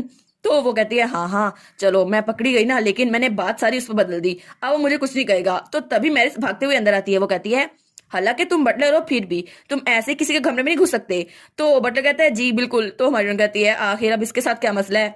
और वो सोचती है स्पेशली लेडी क्विलिन ने ये कहा था कि बटलर इसके कमरे में ना आए, लेकिन अब मैं मैरिस को कोई एक्सक्यूज नहीं दे सकती कि बटलर यहाँ पर आ गया है। तो वो कहती है ऑफ कोर्स ये बहुत ज्यादा रूड था, लेकिन यहाँ आने की भी एक रीजन होगी है ना, तुम्हें मुझे कुछ बताना था। तो बटलर कहता है जी मैं बस ये देखने आया था कि ड्यूक ठीक है या नहीं, लेकिन मैं आपकी हेल्प कर सकता हूँ। तो हमारी कहती है आई नो, मुझे पता है तुम बहुत ज्यादा सरप्राइज थे, लेकिन मैं समझती हूँ। और फिर वो सोचती है फिर भी बटलर हो के भी तुम ऐसी बात कैसे बोल सकते हो। तो पीछे से मैरिस कहती है फिर भी बटलर यहाँ पर बिना इजाजत घुस आया है, मुझे ये बात डचेस को बतानी होगी। तो हमारी हीरोइन के सारे ख्वाब चकनाचूर हो जाते हैं। वो कहती है मैं संभाल लूंगी ना, लेकिन वो मैरिस से कहती है मैरिस क्या तुम श्योर हो कि यही चीज सही करने वाली है, क्योंकि अगर हम ऐसा करेंगे तो मदर अपसेट हो जाएगी। तो मैरिस कहती है वेल। तो बटलर वहां पर घबराया हुआ खड़ा था। तो वो कहती है मैं खुद जाकर मदर इन लॉ को बताऊंगी, इसलिए थोड़ा सा काम रह गया वो मुझे करने दो। तो मैरिस कहती है अगर ये आपके साथ ठीक है तो ठीक है, मैं बाहर चलती हूँ। और तब हमारी हीरोइन कहती है क्या आप भी बाहर नहीं जा रहे। तो बटलर कहता है जी मैं। तो वो सोचती है मुझे जल्दी से इसकी बॉडी को क्लीन करना होगा, बस थोड़ा सा काम रह गया है। तो बटलर कहता है मैडम क्या बाकी का काम मैं ना कर दूं। तो हमारी हीरोइन कहती है क्या, और वो कहती है लेकिन ये काम तो मदर ने मुझे दिया था। तो बटलर कहता है नहीं, मुझे लगता है आपको नौकरों वाले काम नहीं करने चाहिए। फिर भी हिज एक्सलेंसी की आपने बहुत ज्यादा केयर की है, तो बाकी का काम करने में मैं आपकी हेल्प कर दूंगा जब आप बाहर खड़ी रहें। तो वो कहता है वैसे भी देखे ना, आप तो अभी सब सीने में डूबी हुई हैं। तो वो कहती है चलो अच्छा हुआ, मुझे ये मिस क्विलिन ने काम नहीं देना था कि मुझे अकेला करना पड़े। फिर भी चलो मैं प्रिटेंड करती हूँ मैं इसकी हेल्प ले रही हूँ। तो वो उसके सामने एक्टिंग करते हुए कहती है अब मुझे क्या करना चाहिए। लेकिन वो सोचती है चलो बटलर तो यहाँ पर आ गया, अब मुझे उसकी लोअर बॉडी को क्लीन ही करना पड़ेगा। और वो तो बहुत ही ज्यादा खुश हो गई थी। तो वो खुश होते हुए कहती है ठीक है, अगर तुम ऐसा कह ही रहे हो तो बटलर बाकी का काम तुम कर दो। और फिर उसको कपड़ा पर करते हुए कहती है हिज एक्सलेंसी आप भी, मुझे पता है आप दूसरों के साथ अनकंफर्टेबल हो जाते हैं लेकिन फिर भी मैं बटलर को ये काम दे रही हूँ। तो बटलर कहता है क्या आप सच में यहाँ से जा रही हैं। वो कहती है हाँ हाँ बिल्कुल, हिज एक्सलेंसी की अपर बॉडी मैंने साफ कर दी है, तो मुझे यहाँ खड़े होने की जरूरत नहीं है, बाकी का काम तुम कर दो। तो फिर वो कहती है थैंक यू तुम्हारे हार्डवर्क के लिए, और उसके बाद वहां चली जाती है। तो बटलर वहां पे खड़ा रह जाता है। वो कहता है क्या ऐसा क्यों लग रहा है कि वो भाग रही थी, लेकिन चलो मुझे लगता है मैं इमेजिन कर रहा था चीजें। तो तब वो ड्यूक के पास आता है, कहता है योर एक्सटेंसी सब लोग चले गए। तो तब ड्यूक अपनी आंख खोलता है और तब उठ के बैठता है। वो कहता है मैं तो बहुत ही ज्यादा थक गया हूँ। तो बटलर कहता है क्या कोई चीज आपको तंग कर रही है। वो कहता है नहीं नहीं कुछ नहीं हुआ। तो बटलर कहता है मुझे माफ कीजिएगा मैं पहले आ नहीं सका। तो ड्यूक कहता है कोई बात नहीं, ये तुम्हारी गलती नहीं है। और वो सोचता है जो एलिस ने कहा था मैं तो क्लीनिंग में बहुत ज्यादा अच्छी हूँ और ये तो किसी स्कल्पचर की तरह लगता है। वो कहता है वो मेरी बॉडी को साफ करी थी लेकिन बार बार किसी और चीज का जिक्र क्यों करी थी। तो तब बटलर उसको उसकी शर्ट देता है, तो वो अपनी शर्ट पहनता है। और फिर वो सोचता है लेकिन उसकी शादी तो किसी ऐसे इंसान से हुई जिससे वो कभी मिली भी नहीं थी, और उसका हस्बैंड वो तो अनकॉन्शियस स्टेट में है। मुझे लगा था वो शर्मीली सी होगी और उसके ऊपर उसको मिसेस क्विलन को भी झेलना पड़ता है। लेकिन वो लड़की वो तो शर्मीली किसी एंगल से नहीं लग रही थी। उसने आते ही मुझे सुबह ग्रीट किया और उसके बाद उसने मुझे कहा मैं बहुत ज्यादा हैंडसम लग रहा हूँ, लेकिन सच में उसने मुझे कहा मैं किसी स्टैचू की तरह लग रहा हूँ। क्या वो ऐसा कर सकती है? लेकिन वो तो बिल्कुल डिफरेंट है, जैसा मैंने एक्सपेक्ट किया था उससे भी ज्यादा डिफरेंट। मुझे उस पर नजर रखनी होगी। तो वो आगे बढ़ते हुए कहता है बटलर क्या तुमने मेल्टन बार्नी को लेटर भेजा है। तो वो कहता है जी बिल्कुल। तो वो कहता है मैंने उनको लेटर में भेजा था कि लेडी सीना को यहाँ पर भेज दें क्योंकि आप पूछ रहे हैं, और मैंने मैडम को भी इन्फॉर्म कर दिया कि लेडी सीना यहाँ पर कैपिटल वापस आ रही हैं। तो वो कहता है हाँ बिल्कुल, सीना मेरी रिटेनर और मेरी एक्सलेंट मैजिक क्रिएटर जब वापस आ जाएगी फिर मुझे मिसिस क्विलिन की अटेंशन को डाइवर्ट करने का मौका मिल जाएगा और इस तरह हम सीना की मदद से कुछ असिस्टेंस हासिल कर लेंगे। तो फिर वो कहता है वेल डन, एक बार सीना आ गई तो सारा काम अच्छे से हो जाएगा और इस दौरान तुम मेरे पास रहना और बिल्कुल चुप रहना। तो वो कहता है योर एक्सलेंसी एक और चीज थी जो मुझे आपको बतानी थी। तो ड्यूक कहता है हाँ मुझे बताओ। तो वो कहता है जब आप कोलैप्स हुए थे ना तो तब से जो मेडिसिन आ रही थी मैं उसको एक्सचेंज किया जा रहा था, लेकिन जब से लेडी आई है आपकी वाइफ तब से मेडिसिन की जिम्मेदारी उनके सर पर थी, तो मुझे उसे चेंज करने का मौका नहीं मिला ना इसे चुराने का। तो ड्यूक कहता है लेकिन तुम ऐसा कह रहे हो कि तुम उस मेडिसिन को चुरा नहीं पाए, ऐसा लगता है हेल्किन वो डॉक्टर मिसेस क्विलिन का मैन है। तो वो कहता है जी बिल्कुल, लेकिन एक्सपर्ट्स के मुताबिक वो तो पॉइजन था और वो खुद भी पॉइजन का एक्सपर्ट है, और वैसे भी इसी वजह से तो आप कोलैप्स हुए थे। तो ड्यूक कहता है अडोल्फ अभी जाओ उस डॉक्टर को यहाँ पे लेकर आओ, मुझे उससे खुद मिलना है। तो वो कहता है जी बिल्कुल मैं ऐसा ही करता हूँ। और दूसरी तरफ सीन चल होता है और हमें एक बग्गी दिखाई जाती है जो वहां पर पहुंच गई थी और वहां पर डचीज हमारी एलिस और कुछ नौकर भी खड़े थे। तो तब बग्गी में से कोई बाहर निकलता है और वो थी सीना जिसके लाल बाल थे और ग्रीन आईज थी, और वो तो कहानी की मेन प्रोटैगनिस्ट थी और वो बहुत ही ज्यादा खूबसूरत थी बिल्कुल एक रोज की तरह। तो डची स्माइल करते हुए कहती है वाओ तुम यहाँ पर आ गई, वेलकम लेडी सीना मेल्टन। तो हमारी सोचती है जैसा नावल में बताया गया था ये तो उससे भी ज्यादा खूबसूरत है। तो तब सीना उसको इग्नोर करके हमारी हीरोइन के पास आती है। वो कहती है आपसे मिलकर बहुत ज्यादा अच्छा लगा, मेरा नाम है सीना मेल्टन। डचिस आप कैसी हैं? तो हमारी हीरोइन कहती है क्या मैं? तो तब एलिस की मदर इन लॉ मुंह खोले उसी को देखी जा रही थी। तो हमारी बहन कहती है क्या क्या ये मेरे लिए डेथ फ्लैग तो नहीं बना रही? वैसे भी मदर इन लॉ तो मुझे जान से मार डालेगी। तो वो कहती है ठीक है मुझे जीना है तो मुझे ये करना ही होगा। वो कहती है माई लेडी मुझे लगता है आपको गलत फहमी हो गई है, लेकिन आपका ग्रीट करने का ऑर्डर बिल्कुल ही गलत है, आपको सबसे पहले बड़ों को ग्रीट करना चाहिए। तो डचिस कहती है हाँ हाँ देखा ना मेरी चमची है ये। तो वो कहती है आपको सबसे पहले डचिस को ग्रीट करना चाहिए, वो हमारे ड्यूक की मदर है। तो सीना कहती है क्या मुझे उनको ग्रीट करना चाहिए? तो हमारी उन कहती है नहीं नहीं अब मुझे हेट मत करना लेडी मेल्टन, लेकिन तुम तो प्रोटैगनिस्ट हो ना। तो लेडी मेल्टन वहां जाती है और डचिस को ग्रीट करती है। वो कहती है मुझे माफ कीजिएगा डचिस क्विलिन, लेकिन शायद मैंने ऑर्डर को मिसअंडरस्टूड कर लिया और मुझे लगा था कि वो उनकी वाइफ है ना, तो इसलिए न्यू डचिस वो होगी, इसलिए मुझे माफ कीजिएगा। और वैसे भी अगर मैंने आपको किस तरह ऑफेंड किया तो प्लीज मैं माफी मांगती हूँ। तो हमारी नजर सोचती है ये तो ऐसे माफी मांग रही है, अगर मैं भी होती तो माफ कर देती, लेकिन ये तो अच्छी चीजें कह रही है। तो डचिस वो कहती है हाँ हाँ ठीक है, आप बिल्कुल ठीक कह रही हैं, मैं बिल्कुल ठीक हूँ। और फिर वो कहती है आप तो लंबे सफर से थक गई होंगी ना, तो प्लीज जाइए और थोड़ा सा रेस्ट कीजिए। और उसके बाद हमारी हीरोइन वापस से हमारे ड्यूक के पास आ गई थी। वो कहती है तो मुझे लगता है आज हम 2 बार मिले हैं, जब पहले मैं तुम्हारी बॉडी को वॉश करने आई थी और अब जब तुम्हें मेडिसिन देनी है। तो तब पीछे हेल्कन खड़ा था। वो कहता है क्या? तो वो कहता है यंग लेडी, हिज एक्सलेंसी वो तो बहुत ज्यादा गहरी नींद में है, वो आपको नहीं सुन सकते। तो हमारी हीरोइन कहती है हाँ हाँ मुझे पता है, लेकिन फिर भी अगर हम किसी से मिलते हैं तो उसे ग्रीट नहीं करते, तो मैं भी वही कर रही हूँ। तो डॉक्टर कहता है हाँ हाँ जैसा आप कहें। तो फिर वो कहती है इनका चेहरा तो बहुत ज्यादा चमक रहा है, शायद मैंने इनके चेहरे को अभी साफ किया था ना इसीलिए। तो डॉक्टर कहते हैं नहीं नहीं ये पॉसिबल नहीं है, अगर वो ऐसे लेटे हुए हैं ना तो उनकी कंडीशन रोज बरोज बिगड़ती जाएगी। वैसे भी वो मरे नहीं है, लेकिन स्लीप में उनका पॉइजन तो फिर भी पॉइजन है ना, और वैसे भी पॉइजन डायरेक्टली उसकी बॉडी को डिस्ट्रॉय कर रहा है, उनकी कंडीशन इंप्रूव नहीं हो सकती। तो हमारी कहती है क्या? लेकिन ये देखो सही कितना जरा हैंडसम है। तो फिर वो कहती है शायद ये इसलिए है क्योंकि मैंने होली पावर यूज की थी, लेकिन वो ये बात अपने दिमाग में सोचती है। तो तब वो डॉक्टर को बुला कहती है हेल्किन तुमने कहा था कोई भी चांस नहीं है कि ड्यूक की कंडीशन बेहतर हो सकती है, लेकिन क्या ये पॉसिबल है कि होली पावर यूज की जाए तो उनकी बॉडी से थोड़ा पेन या वाउंड हील हो जाए? तो वो कहते हैं हाँ हाँ ये पॉसिबल है, लेकिन जिस कंडीशन में ड्यूक है ना ये काम नहीं करेगा। तो वो सोचती है लेकिन उसके हाथ में जो जख्म था वो तो हील हो गया था, ये तो मैंने अपनी आंखों से देखा था, लेकिन क्या मुझे इसे बताना चाहिए? तो हेल्किन कहता है आप मुझसे अचानक ये सवाल क्यों पूछ रही है? तो वो कहता है क्या? और वो कहती है नहीं नहीं मुझे इसको नहीं बताना चाहिए, वैसे भी डिवाइन पावर के बारे में मैं किसी को नहीं बता सकती। और तब वो ड्यूक को दवाई पिलाने लगती है, तो थोड़ी सी दवाई बोतल में छोड़ देती है। वो कहती है इसको लो। तो वो कहता है क्या? इसको क्यों? तो हमारी कहती है तुम इसको पियो। वो कहता है क्या मतलब आपको मुझ पे यकीन नहीं है? तो हमारी कहती है बिल्कुल नहीं, मुझे तुम पे यकीन नहीं है, और मैं मैरिज की वजह से पिछली बार चेक नहीं कर पाई, लेकिन मुझे पक्का नहीं पता ये न्यूट्रिशन है या पॉइजन है, तुम इसको पी कर दिखाओ। तो वो कहता है आपको क्या लगता है मैं पॉइजन और न्यूट्रिशन को अलग अलग कर दूंगा? ऐसा नहीं हो सकता माई लेडी। और तब उसके हाथ से शीशी लेता है और जल्दी से पी लेता है। तो वो कहता है देखा मैं आपको धोखा कैसे दे सकती हूँ, आपके पास तो मेरी कमजोरी है ना। तो हमारी कहती है चलो अच्छा हुआ, कम से कम तुम्हें पता तो है। तो फिर वो ड्यूक से कहती है अब मैं चलती हूँ, तो तुम्हें कल मिलूंगी ठीक है। और उसके बाद वो वहां चली गई थी। तो डॉक्टर सोचता है वो तो बिल्कुल अजीब औरत है, कभी कभी वो मुझे बिल्कुल धमकाती रहती है, लेकिन वो तो बहुत ही ज्यादा डरावनी है, और कभी कभी वो ड्यूक से बातें करती है जैसे कोई लाश नहीं इंसान हो। तो तब वो वहां से निकलने लगता है और कहता है एनीवेज मुझे इसमें इन्वॉल्व नहीं होना। तो तभी वहां पर बटलर आ जाता है। वो कहता है अच्छा तो आप यहाँ पर आ गए? तो बटलर कहता है जी बिल्कुल, मैं आप ही को ढूंढ रहा था डॉक्टर। तो वो कहता है अच्छा किस लिए? तो तब वो उसको दोबारा से ड्यूक के कमरे में ले आया था। तो हेल्किन कहता है तुम मुझे इस मजेस्टिक कमरे में क्यों लेके आए हो, मैंने अभी तो उनको मेडिसिन दी है। तो तब बटलर कहता है योर एक्सलेंसी मैं हेल्किन को ले आया हूँ। तो वो कहता है क्या? अभी तो मैं इसको देख गया हूँ दवाई। तो तब वो ड्यूक को देखता है तो वो जाग चुका था। वो कहता है क्या ड्यूक जाग चुका है? तो वो बहुत ही ज्यादा डर जाता है और तभी डर के पीछे होता है। वो कहता है नहीं ऐसा नहीं हो सकता, अभी तो आप बीमार थे। तो ड्यूक उठ के उसकी तरफ भटता है। तो हमारा डॉक्टर बहुत ही ज्यादा डरा हुआ था। वो कहता है नहीं प्लीज मेरे करीब मत आना, प्लीज यहाँ पर मत आना। तो ड्यूक कहता है मैंने तो अभी कुछ किया ही नहीं, लेकिन तुम तो बहुत ज्यादा डर रहे हो, जैसे तुमने सच में कुछ किया हो, क्या मुझे तुम्हें जान से मार देना चाहिए? और तभी वो अपनी तलवार निकालने लगता है और तलवार निकाल के उसकी गर्दन में रख देता है। तो डॉक्टर बहुत ही ज्यादा डरा हुआ था। तो वो कहता है प्लीज मेरी जान छोड़ दें, प्लीज मुझे माफ कर दे योर एक्सलेंसी, ये सब मेरी गलती नहीं है, और प्लीज आप मेरी जान बख्श क्यों नहीं देते? तो ड्यूक कहता है वो इसलिए क्योंकि मुझे तुमसे कुछ पूछना है, तुम मुझे कुछ बताओगे और तुम इसे डिनाई नहीं करोगे। अभी थोड़ी देर पहले मैंने तुम्हें पॉइजन के बारे में बात करते हुए सुना। तो डॉक्टर हेल्किन कहता है मैं तो जजेस के ऑर्डर मान रहा था, और वैसे भी उन्होंने मुझे कहा था आपकी मदर ने, और मैं उनकी बात कैसे टाल सकता हूँ? और फिर वो डरते हुए कहता है लेकिन आखिर मेरी हिम्मत कैसे हो सकती है कि मैं आपको मार दूं?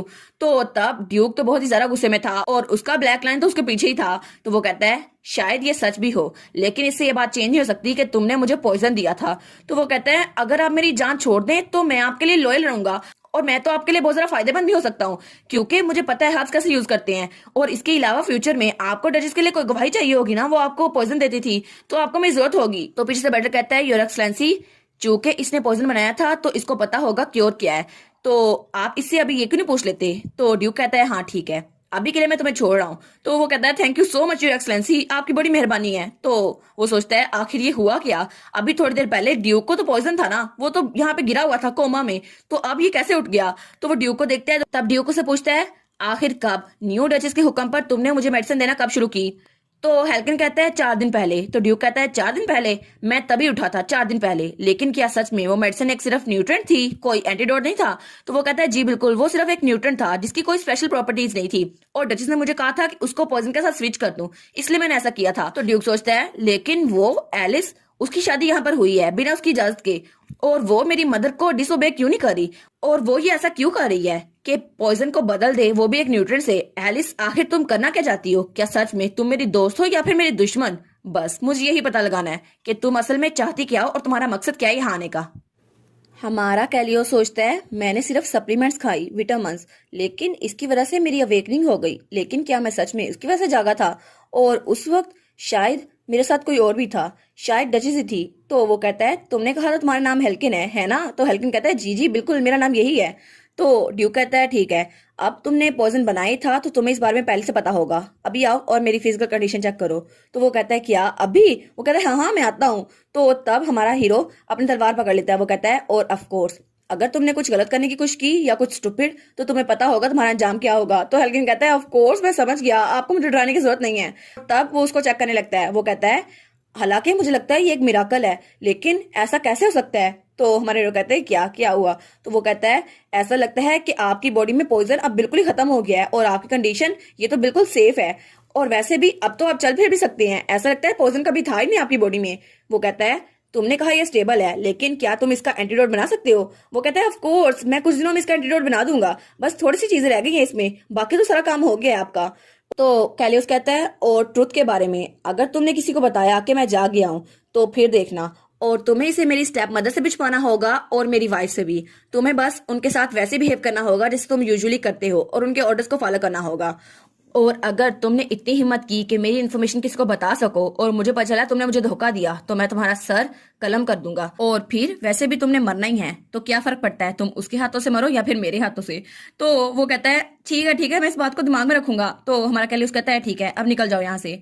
और तब हमारा डॉक्टर वहां से भाग गया था। तो हमारा हीरो कहता है अडोल्फ क्या तुम मेरे बाजू पे देख सकते हो? तो वो कहता है जी बिल्कुल। और जब वो देखता है तो उसके हाथ में जख्म बिल्कुल गायब था।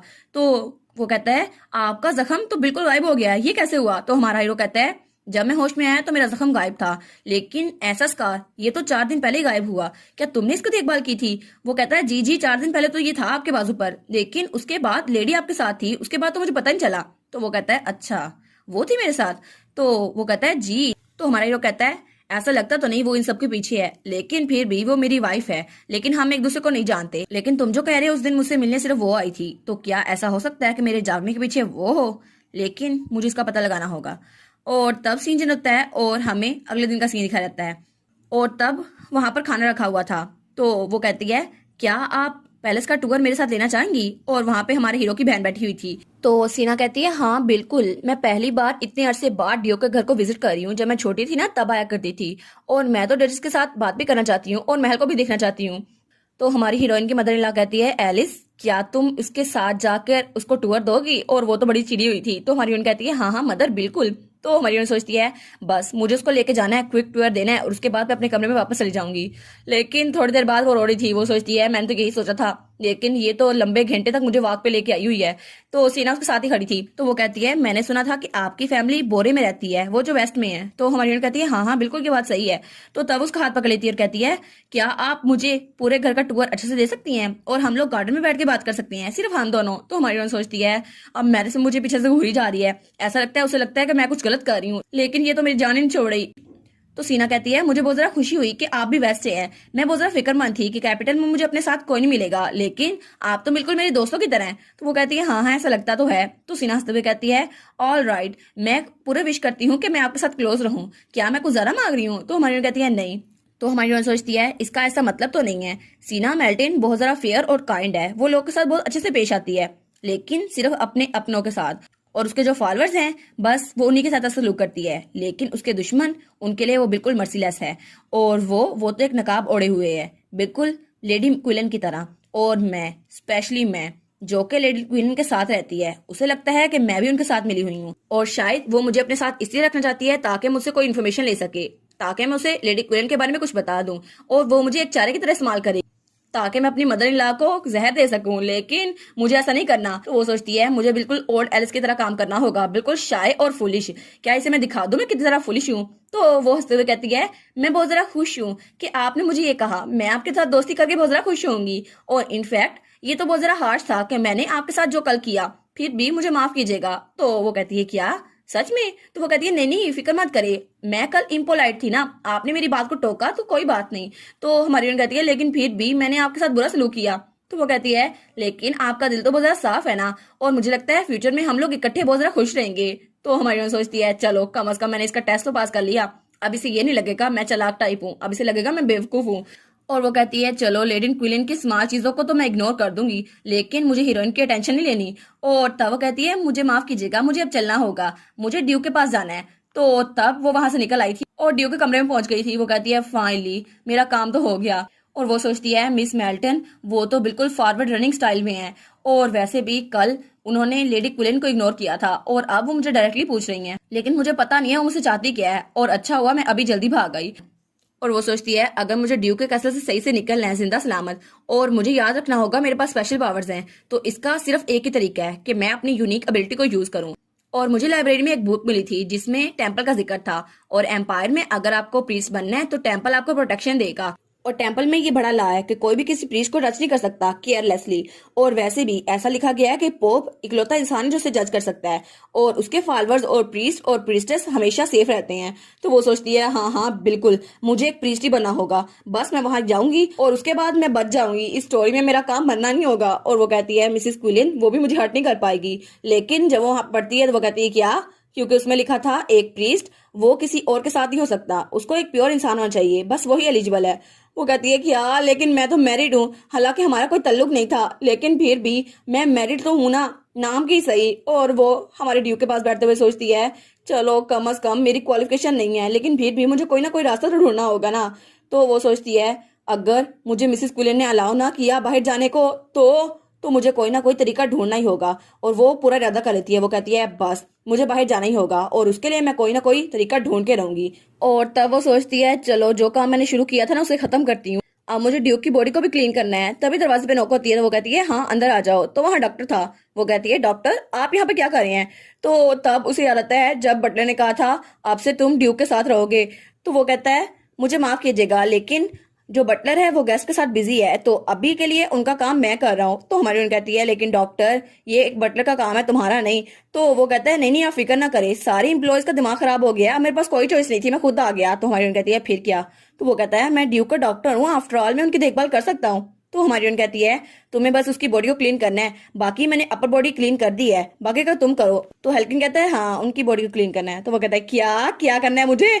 तो हमारी उन कहती है तुम इतना डर क्यों रहे हो, मुझे भी डरा दिया है, सर्वेंट्स यही काम तो करते हैं। तो उसका मुंह खुला का खुला रह गया था। तो वो डरते हुए कहता है हाँ हाँ ऑफ कोर्स, मैंने ऐसे पहले कभी नहीं किया ना, इसलिए मैं थोड़ा सरप्राइज हो गया था।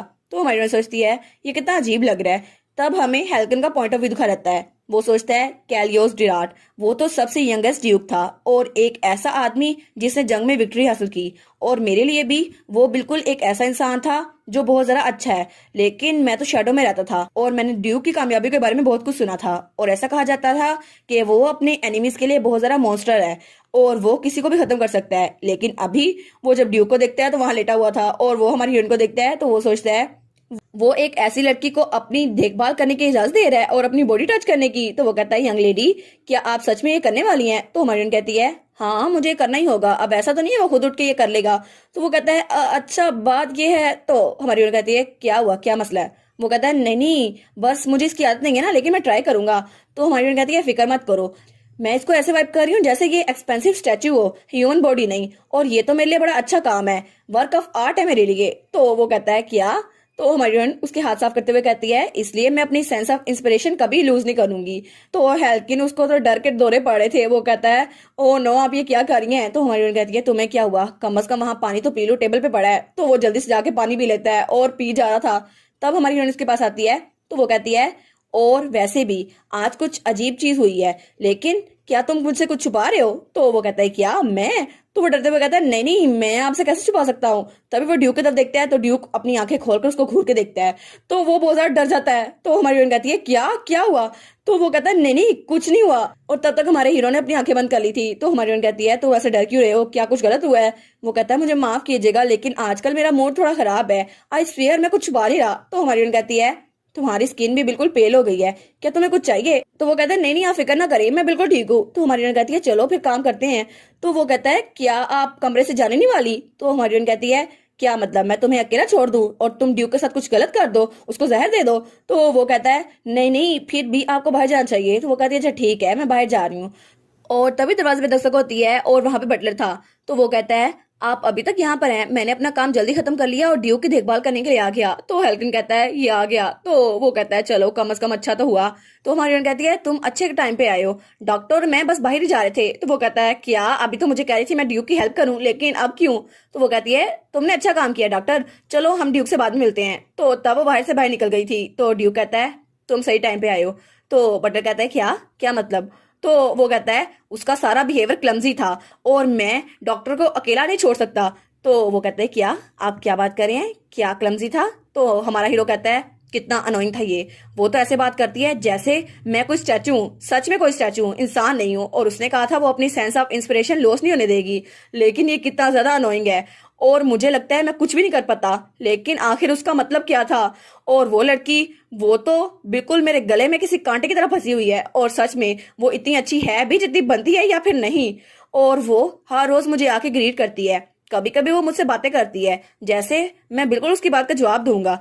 और अभी तक मुझे उसके इंटेंशन का पता नहीं चला और मैं बहुत ज्यादा कंसर्न हूँ कि उसने डचिस के ऑर्डर को फॉलो नहीं किया और जहर को बदल के मुझे न्यूट्रिशन देने चाहिए। ये सोचना बहुत ज्यादा मुश्किल है कि वो सच में चाहती क्या है। अगर वो मुझे पॉइजन ही देना चाहती तो वो चाहती क्या है? और वैसे भी उसका रोल वो तो परफेक्टली प्ले कर रही है, लेकिन असल में वो तो मेरे अच्छे के लिए कर रही थी। और अगर उसने मिस किलियन को फूल किया है तो वो मुझे भी फूल कर सकती है। वो तो बहुत ज्यादा स्मार्ट है, जैसे मैंने सोचा था उससे भी ज्यादा स्मार्ट। मैं तो उसको प्रिडिक्ट कर नहीं सकता, पता नहीं अगर वो ये ना करती तो वो मुझे पॉइजन दे भी सकती थी। तो वो अपना सर पकड़ लेता है। तो बटलर कहता है योर मैजेस्टी क्या हुआ है? तो वो कहता है नहीं नहीं, मुझे तो ये सोचना बहुत ज्यादा मुश्किल हो रहा है, अब वो आगे करने क्या वाली है? तो बटलर कहता है आप बता दें आपको हुआ क्या है? तो ड्यू कहता है नहीं नहीं कुछ नहीं हुआ। और सेना कैसी है, तो क्या वो ठीक है? तो वो कहता है जी जी बिल्कुल, हम अपनी बेस्ट कर रहे हैं ताकि उनको सर्विस दे सकें। तो हमारा हीरो कहते हैं और वो है कैसी? मैंने उसको पिछले 10 सालों से नहीं देखा, जब आखिरी बार मैंने उसको देखा था वो छोटी सी बच्ची थी, लेकिन वो तो बहुत ज्यादा क्यूट थी और बिल्कुल मेरी बहनों की तरह थी। वो तो छोटी उम्र में बहुत ज्यादा स्ट्रॉन्ग, कॉन्फिडेंट और स्मार्ट थी और मेरी सबसे अच्छी दोस्त भी थी। तो बड्डे कहता है जी जी बिल्कुल, वो अभी भी बहुत ज्यादा स्ट्रॉन्ग और कॉन्फिडेंट है। और जब वो मैडम से मिली थी ना तो वो बिल्कुल भी नर्वस नहीं हुई थी। तो ड्यू कहता है हाँ चलो, खुशी हुई कि वो बिल्कुल सेम है। तो चलो सुबह के टाइम उसको मेरे पास लेके आना ताकि कोई भी उसको ना देखे। रात के वक्त हमें कोई हमारे ड्यू के कमरे की तरफ जाता हुआ दिखाई देता है और तभी वो वहां पर नॉक करता है। तो ड्यू कहता है ठीक है तुम अंदर आ जाओ। और तब वो अंदर आती है तो हमारा ड्यू कहता है तो फाइनली तुम आ ही गई। तो तब उसकी तरफ देखकर स्माइल करते हुए कहता है तुमसे दोबारा मिलकर बहुत जरा अच्छा लगा सीना। तो वो सीना थी जो कि अपना चौगा उतारती और कहती है ग्रीटिंग्स ड्यूक, ये मैं हूँ सीना मिल्टन। और उसकी आंखों में भी आंसू थे जैसे वो बहुत दिनों बाद अपने किसी करीबी से मिल रही हो। तो हमारा ड्यूक कहता है तुम मुझे ड्यूक क्यों कहती हो, तुम मुझे वैसे ही बुला सकती हो जैसे बचपन बुलाती थी। तो वो अपने आंसू साफ करते हुए कहती है ठीक है ब्रदर, मुझे बहुत ज्यादा खुशी हुई कि फाइनली मैं आपसे दोबारा मिल पाई। वो कहता है हाँ मुझे भी बहुत ज्यादा खुशी हुई। तो वो कहता है ये तो बिल्कुल एक मिरेकल है कि मैं दोबारा जाग गया, लेकिन मैं चाहता हूँ फ्यूचर में तुम मेरी हेल्प करो, क्या तुम इसके साथ ठीक हो? वो कहती है बिल्कुल ब्रदर, मैं आपके लिए कुछ भी करूंगी, ऑफ कोर्स मैं आपकी छोटी बहन हूँ। तो वो तो बहुत ज्यादा पुरअज़म थी। तो हमारा हीरो कहता है इतनी भी इंकरेजमेंट नहीं चाहिए थी। तो फिर वो कहता है फाइनली कोई तो ऐसा है ना जिसपे मैं ट्रस्ट कर सकता हूँ। तो वो उससे कहता है तो चलो हम लोग बैठ के बाकी बातचीत करते हैं। तो तब वो लोग वहां बैठ गए थे। तो तब हमारी हीरोइन चाय का कप नीचे रखती है। वो कहती है तो इसका मतलब है आपने मुझे जो कहा मुझे कल्प्रिट को ढूंढना है ना, जिसने आपको जहर दिया? वो कहता है हाँ, लेकिन मेरे नाइट को डिसबैंड कर दिया गया, मैं कुछ भी नहीं कर सकता, इसलिए मेरे पास सिर्फ तुम ही हो। तो वो अपना मैजिक निकालते हुए कहती है ठीक है, शायद इसी वजह से आपने मुझे यहाँ पे बुलाया है। वैसे भी थोड़े दिनों में मेरा सोशल डेब्यूट भी है और इसकी वजह से मैं पोप का अप्रूवल लेने भी जाऊंगी, और अगर ऐसा ना हुआ तो मैं अपना मैजिक तो यूज कर ही सकती हूँ ना। वो कहता है हाँ हाँ बिल्कुल, तुम तो सबसे बेस्ट मैजिशियन हो और तुम्हारे जैसा ग्रेट मैजिशियन होना तो बहुत जरा अच्छी बात है। वो कहती है हाँ हाँ ये तो बहुत जरा इजी था, लेकिन आप मुझे बताएं आप मुझसे चाहते क्या हैं? तो ड्यूक कहता है ठीक है, सबसे पहले तुम टेम्पल जाओगी और उसके बाद बाकी काम होगा। और तब हमें अगली सुबह का सीन दिखा रहता है और ड्यूक का महल, और वहां पर हमारी हीरोइन, उसकी मदर इन लॉ और हमारी सीना बैठ के चाय पी रही थी। तो तब उसकी मदर इन लॉ कहती है यंग लेडी आप तो कंट्री साइड से आई हैं है ना, तो कैपिटल में अडाप्ट होना तो बहुत जरा मुश्किल लग रहा होगा। तो सीना जवाब देते हुए कहती है ओ माई मैडम, आपने पता नहीं ये कहाँ से सुना है, लेकिन अब तो विलेज बहुत ज्यादा तरक्की कर रहा है, इसलिए कैपिटल के साथ हमारा मुसलसल राब्ता रहता है। तो उसकी मदर कहती है अच्छा, लेकिन ऐसा कब से था? तो सीना कहती है आपको पता नहीं कब से पता चला, लेकिन हमेशा से ऐसा था, आप मेरी ऐसी फिक्र कर रही है। तो हमारी हीरोइन कहती है बस कर दो तुम दोनों। और वो दोनों तो आंखों से एक दूसरे को वार कर रही थी। तो हमारी हीरोइन सोचती है ये टी पार्टी जब से शुरू हुई है ना, ये एक दूसरे पर अटैक ही किए जा रही हैं, लेकिन इसका रिजल्ट सिर्फ एक ही निकलना था। ऑफ कोर्स सीना मेल्टन, जो कि एक चील की तरह चालाक और बहुत जरा होशियार है, वो जीत गई। और आखिर में मेरी मदर इन लॉ, वो तो एक भीगी लोमड़ी की तरह पीछे हट गई। वो तो खिसियाने के अलावा कुछ कर ही नहीं सकती। तो तब वो फ्लावर्स को देखते हुए सोचती है प्लीज अपने आप पे काबू रखिए मिसिस क्विलन। लेकिन मैं हीरोइन से यही एक्सपेक्ट कर सकती हूँ। और वो सोचती है बस मैं फूलों को देखती हूँ, इनसे तो कोई मतलब ही नहीं है मुझे। लेकिन वो सोचती है ये रेड फ्लावर, इसका रंग तो बिल्कुल सीना के बालों की तरह है, लेकिन ये तो बहुत जरा फ्रेजाइल है और वो फ्रेजाइल नहीं है। फिर वो सोचती है मैं आखिर क्या सोच रही हूँ। और फिर वो सोचती है मुझे तो अपने मसले का हल भी नहीं मिला, मुझे तो ये भी नहीं पता मैं टेंपल कैसे जाऊं, अब मैं क्या करूं। अब उसकी मदर इन लॉ कहती है आप किसी स्पेसिफिक जगह पे जाना चाहती है। तो हमारी कहती है क्या, ये हमसे पूछ रही है। तो सीना मैडम कहती है हाँ बिल्कुल, एक जगह है जहाँ मैं जाना चाहती हूँ। तो हमारी कहती है क्या, कौन सी जगह।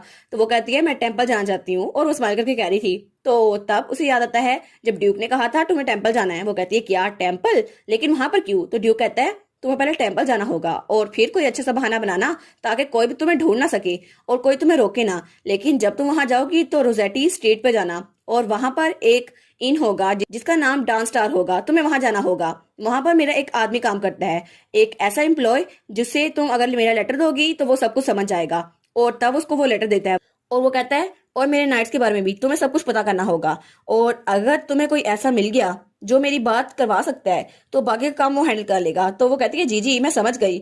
और उसके बाद वो उसकी मदर इन लॉ के सामने कहती है मैं यहाँ पर आई थी ड्यू की वजह से, लेकिन मैं ड्यू की बहुत ज्यादा कर्जदार हूँ, इसलिए मैं चाहती हूँ मैं चर्च जाकर उनकी हेल्थ के लिए प्रे करूँ। और मैं बहुत ज्यादा खुश होंगी अगर आप मुझे चर्च जाने की इजाजत दे दे। और वो तो ड्रामा करी थी रोने का। तो हमारी उनकी मदर इन लॉ कहती है यंग लेडी ऐसा कैसे हो सकता है। तो वो कहती है मैडम प्लीज आपको उनकी फीलिंग्स समझना चाहिए और अलाउ कर देना चाहिए। तो उसकी मदर इन लॉ कहती है क्या, ऐसा नहीं है। और वो सोचती है ये जरूर कुछ ना कुछ प्लान कर रही होगी। तो एलिस कहती है हाँ ऐसा है सही, लेकिन तुम्हें क्या बताऊं। वो कहती है अगर आप फिक्र कर रही हैं तो प्लीज क्या मैं उनके साथ टेंपल जा सकती हूँ। तो उसकी मदर इन लॉ कहती है क्या। और वो सोचती है मैं इसे कैसे अलाउ कर सकती हूँ। तो तब हमारी हीरोइन कहती है यंग लेडी मुझे माफ कीजिएगा, लेकिन मुझे अपनी मदर के साथ कुछ बात करनी है, तो क्या आप थोड़ी देर के लिए बाहर जाएंगी। तो वो कहती है हाँ हाँ मैं बाहर चलती हूँ। और तब उठते हुए कहती है मैं समझती हूँ आप लोग की अपनी भी बातें होंगी, लेकिन मैं अपने भाई के लिए बहुत ज्यादा फिक्रमंद हूँ, इसलिए मैं अभी थोड़ी देर के लिए बाहर जा रही हूँ। तो तब वो वहां से बाहर जा रही थी तो उसकी मदर इन लॉ हमारी एलिस को घूरी जा रही थी। तो तभी वो चाय का कप नीचे पटकती है और कहती है तुम आखिर कर क्या रही हो, तुम्हारी हिम्मत कैसे हुई, तुम उसका साथ दे रही हो। तो हमारी एलिस वो तो बहुत ज्यादा घबरा गई थी। तो उसकी मदर इन लॉ बोली जा रही थी, वो कहती है मुझे पता था तुम शुरू में जैसे दिखती थी ना वैसी नहीं हो, तुम उसकी हेल्प करना चाहती हो, आखिर तुम सोच क्या रही थी। तो हमारी एलिस कहती है ये तो बहुत जरा गुस्से में लग रही है। तो तब उसकी मदर चिल्लाते हुए कहती है हम उसको बाहर नहीं भेज सकते, अगर उसने कुछ प्लान किया तो हमारी एलिस कहती है मदर इसमें हमारा ही फायदा है। तो उसकी मदर इन लॉ कहती है क्या, कैसा फायदा। तो हमारी एलिस कहती है इसलिए मैं चाहती हूँ मैं उनके साथ जाऊं, मैं उन पे नजर रखूंगी। तो उसकी मदर इन लॉ कहती है नजर। वो कहती है जी बिल्कुल, अगर हमने उन्हें मना कर दिया तो वो कुछ और प्लान कर लेंगी। और वो सोचती है हाँ हाँ ये प्लान अच्छा है, मैं इसको ये कहूंगी और वो मान जाएगी। और फिर वो कहती है अगर उन्होंने अपनी फैमिली को लेटर भेज दिया तो क्या होगा, उनकी फैमिली से कोई और यहाँ पर आ जाएगा या फिर बैरन यहाँ पे खुद आ जाएंगे। और जब वो ड्यू की कंडीशन को चेक करेंगे तो उनको पता चल जाएगा हमने उन्हें पॉइजन दिया है, तो फिर क्या होगा। इसलिए हमें कुछ भी करके इस चीज को प्रिवेंट करना होगा। तो उसकी मदर इन लॉ कहती है क्या उनको पता चल जाएगा। तब वो अपनी नाखून चबाते हुए कहती है हाँ ये बात तो सही कह रही है ये। और तब वो सोचती है मुझे सच में ड्यू को प्रोटेक्ट करना होगा जब तक मेरा बेटा मैच्योर नहीं हो जाता, और जैसे ही वो यहाँ पर आएगा मैं ड्यू को मार दूंगी। लेकिन अगर ड्यू के इलनेस की खबर बाहर तक पहुंची तो सब लोग यहाँ पर आ जाएंगे और मेरा पूरा का पूरा प्लान वो खराब हो जाएगा और बाकी फैमिलीज भी इंटरफेयर करेंगी।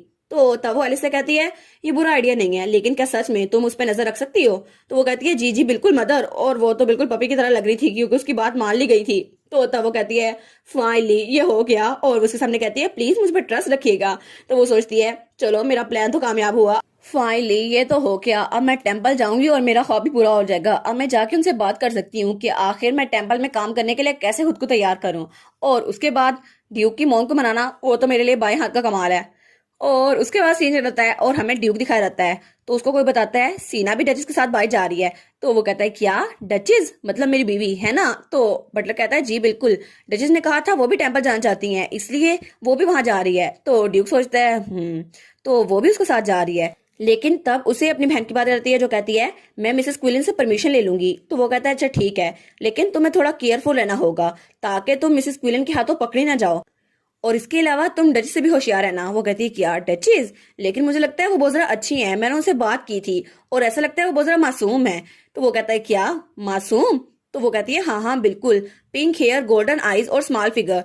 अगर आप उनको गौर से देखें तो वो आप किसी पपी की तरह नहीं लगती जो अपने मास्टर की अटेंशन हासिल करने के लिए सब कुछ कर रही है। तो वो कहता है क्या पपी, हाँ हो सकता है, लेकिन वो सोचता है डचिस इतनी ज्यादा नाइव और अटेंटिव है ना, ये तो यही कह रही है कि वो बहुत ज्यादा मासूम है, लेकिन जहां तक मुझे पता है वो तो मिसेस क्विलन को धोखा दे रही है और उसने तो हेल्किन को भी धोखा दिया, तो क्या पता वो आगे जाके मुझे भी धोखा दे। जितनी मासूम वो लगती है वो उतनी है नहीं, लेकिन असल में उसकी ट्रू सेल्फ है क्या, और वो तो सीना से भी ये बात छुपा रही है। तो उसकी बहन कहती है अब क्या हुआ ब्रदर, आपको कुछ मसला है क्या, कुछ ऐसा है जो मुझे नहीं पता। वो कहता है नहीं नहीं ऐसा कुछ भी नहीं है, बस फिर भी तुम जस्ट इन केस उससे केयरफुल रहना। तो वो कहती है हाँ हाँ बिल्कुल आप फिक्र ना करें, मैं ये कर लूंगी। तो वो सोचता है उस वक्त मुझे सीना को सारा सच बता देना चाहिए था, लेकिन अब तो मैं अपना मुंह खोल ही नहीं सकता। लेकिन क्यों, मैं डचिस के बारे में इतना फिक्रमंद क्यों हो रहा हूँ कि अगर वो सीना के साथ गई तो वो भी मसले में फंस जाएगी। लेकिन वो सोचता है नहीं नहीं ऐसा नहीं हो सकता, मेरी जजमेंट कभी भी खराब नहीं हो सकती। मुझे पता है मुझे उसके बारे में कुछ खास नहीं पता, लेकिन फिर भी वो सबसे कोई ना कोई बात छुपा रही है, पता नहीं जो भी है। तो तब वो कहता है अडोल्फ तुम्हारे पास एक और काम है करने के लिए। वो कहता है जी माय ग्रेस। तो वो कहता है ठीक है, तुम्हें यहाँ पर एलिस को लेकर आना है ताकि वो मेरे साथ अकेले वक्त गुजार सके, और शायद जब वो मुझे बेहोश समझकर मेरे साथ बातें करेगी तो उसका पूरा का पूरा प्लान मेरे सामने आ जाएगा, लेकिन बस तुम्हें उस पर नजर रखनी है कि वो कुछ गलत ना करे। तो वो कहता है जी माय लॉर्ड, जैसा आप कहें। हमें हमारी हीरोइन दिखाई जाती है एलिस, जो कि तैयार थी और बहुत ही ज्यादा प्यारी लग रही थी। तब उसी के सामने बटलर खड़ा था। वो कहती है ओ आप तो आज जल्दी आ गए बटलर। तो वो कहता है यंग लेडी, मैंने ड्यू की बॉडी को वॉश कर दी है, इसलिए आज आपको ये करने की जरूरत नहीं है। वो कहती है क्या सच में। वो कहता है हाँ हाँ बिल्कुल, वैसे भी मैं यहाँ पे बटलर नहीं डाल चाहता, इसलिए मैं चाहता हूँ ये काम मैं रोज खुद कर दूं। वो कहती है लेकिन ये काम तो मदर ने मुझे खुद दिया था ना। वो कहता है फिक्र मत करे, मैडम को पता नहीं चलेगा अगर आप उनको नहीं बताएंगी, वैसे भी मैंने बाकी का काम कर दिया है, तो आप बस टेंशन फ्री हो जाएं। वो कहती है अच्छा ठीक है, लेकिन फिर ठीक है ये काम तुमने कर दिया तो ठीक है। तो वो कहता है ओके, तो फिर आप थोड़ा रेस्ट कर लें और मैं बाहर जाता हूँ। और उसके बाद हमारी हीरोइन वापस से हमारे ड्यू के पास आके बैठ गई थी। वो कहती है मेरे पास मना करने की कोई रीजन नहीं थी, इसलिए मैंने ओके कह दिया। लेकिन वो सोचती है ऐसा लगता है उसको भी मुझ पर यकीन नहीं है, इसलिए वो चाहता है मैं ड्यूक से दूर रहूं। फिर भी चलो आफ्टर ऑल मिसेस क्विलन का इंसान, उसको तो यही लगता है ना कि मैं मिसेस क्विलन के पीछे हूँ, लेकिन खैर जो भी है मेरी एक्टिंग स्किल इतनी भी अच्छी नहीं है। तो तब वो ड्यूक को देखती है और उसके चेहरे की तरफ हाथ बढ़ाती है। वो कहती है अब हमारे दरमियान जो लाइन थी वो तो ड्रा हो ही गई है, लेकिन फिर भी मैं तुम्हारे लिए बहुत जरा फिक्रमंद हूँ और मुझे पता है मुझे तुम्हारे साथ अटैच नहीं होना चाहिए, लेकिन फिर भी मैं तुम्हारे साथ अटैच हो गई हूँ। और बड़े प्यार से हमारी हीरो को देख रही थी। वो सोचती है क्या अगर जब मुझे तुम्हारी मौत की खबर मिलेगी तभी मैं इतनी इनडिफरेंट रह पाऊंगी। तो अगर ऐसा ही है तो ये अच्छा है कि मैंने एक लाइन ड्रा कर दी है, फिर भी अब मुझे अकेले रहने से कोई डर नहीं है। तो वो सोचती है बस क्योंकि मैं ड्यू के हाउस होल्ड को छोड़कर बहुत जल्दी यहाँ से जाने वाली हूँ, इसलिए मुझे फिक्र करने की जरूरत नहीं है, और मुझे तुम्हारे बारे में तो फिक्र करने की बिल्कुल भी जरूरत नहीं है। और तब ये बात कह के वो वहां से चली गई थी। तो ड्यूक अपनी आंख खोलता है। तो वो सोचता है क्या उसने कहा कि वो मेरा महल छोड़कर यहाँ से जाने वाली है, लेकिन क्यों। तब उसे याद आता है जब उसने कहा था कि अडोल्फ तुम्हें उसके साथ मुझे अकेला छोड़ना होगा ताकि मैं उसके बारे में अच्छे से जान सकूं। लेकिन वो सोचता है मैंने कभी नहीं सोचा था कि मुझे उसकी फीलिंग्स का पहले दिन ही पता चल जाएगा। तब वो अपनी मुट्ठी बंद करता है और सोचता है तो शायद वो शुरू से मिसेस क्विलन के ऑर्डर्स को भी फॉलो इसलिए नहीं कर रही क्योंकि उसे इस जगह को छोड़ के जाना था। लेकिन एलिस आखिर वो इस जगह को छोड़कर क्यों जा रही है, यहाँ पे तो वो आराम से रह सकती है ना, लेकिन उसका असल मकसद क्या है, मुझे इतने दिनों से ये पता क्यों नहीं चल सका। और तब हमें अगले दिन का सीन दिखा रहता है और वहां पे बग्गी रेडी थी और हमारी हीरोइन वहां बैठकर सारी चीजें बहुत ज्यादा इश्तियाक से देख रही थी। वो कहती है वाह ये जगह तो बहुत ज्यादा खूबसूरत है, और वो सोचती है मैं कैरेज में पहली बार बैठी हूँ ना, मैं तो बहुत ज्यादा एक्साइटेड हूँ। तो सीना कहती है आप तो बहुत ज्यादा अच्छे मूड में लग रही है मैडम। वो कहती है हाँ हाँ ऑफ कोर्स, मैं बहुत दिनों से बाहर नहीं निकली ना इसलिए। तो वो कहती है ओ मैंने सुना था आप अपने घर से बाहर नहीं निकलती और अपने होम टाउन से भी नहीं, आपके लिए बहुत जरा मुश्किल रहा होगा ना, वैसे भी आपकी शादी को जरा अरसा नहीं हुआ। वो कहती है हाँ हाँ क्योंकि मेरा इलाका जो था ना वो रूरल था और मेरे फैमिली के हालात भी अच्छे नहीं थे, इसीलिए इसलिए मैंने मदर से परमिशन चाहिए कि आपके साथ बाहर निकलूं ताकि मुझे यहाँ का मौसम एंजॉय करने का मौका मिल जाए। तो सीना उसकी तरफ देखती है और वो कहती है अच्छा ऐसा है। तो मरियम सोचती है इसके एक्सप्रेशन तो डार्क हो गए हैं, शायद इसको ऐसा लग रहा है कि मैं एक ऐसी वाइफ हूँ जो अपने हस्बैंड की रिकवरी के लिए प्रे नहीं कर रही, लेकिन चलो जो भी है मैं तो यहाँ पर खेलने के लाई हूँ ना, इसको तो यही लग रहा है। और तब वो लोग वहां टेंपल में पहुंच चुके थे तो वो लोग बग्गी से नीचे उतरते हैं। तो हमारी हीरोइन वहां उस जगह को देखती है। वो कहती है वाह ये टेम्पल कितना जरा खूबसूरत है और ये तो बहुत ही ज्यादा बड़ा है। तो तब वहां पर एक पोप आता है। वो कहता है वेलकम डचीज। तो हमारी हीरोइन कहती है देखा अभी इसने मुझे देखा और मुझे ग्रेट करने के लिए आ गया, क्योंकि मुझे नावल से पहले ही पता है टेम्पल नोबल्स के साथ बहुत ज्यादा काइंड है। और वो कहती है हाँ हाँ, आपसे मिलकर बहुत ज्यादा अच्छा लगा सर।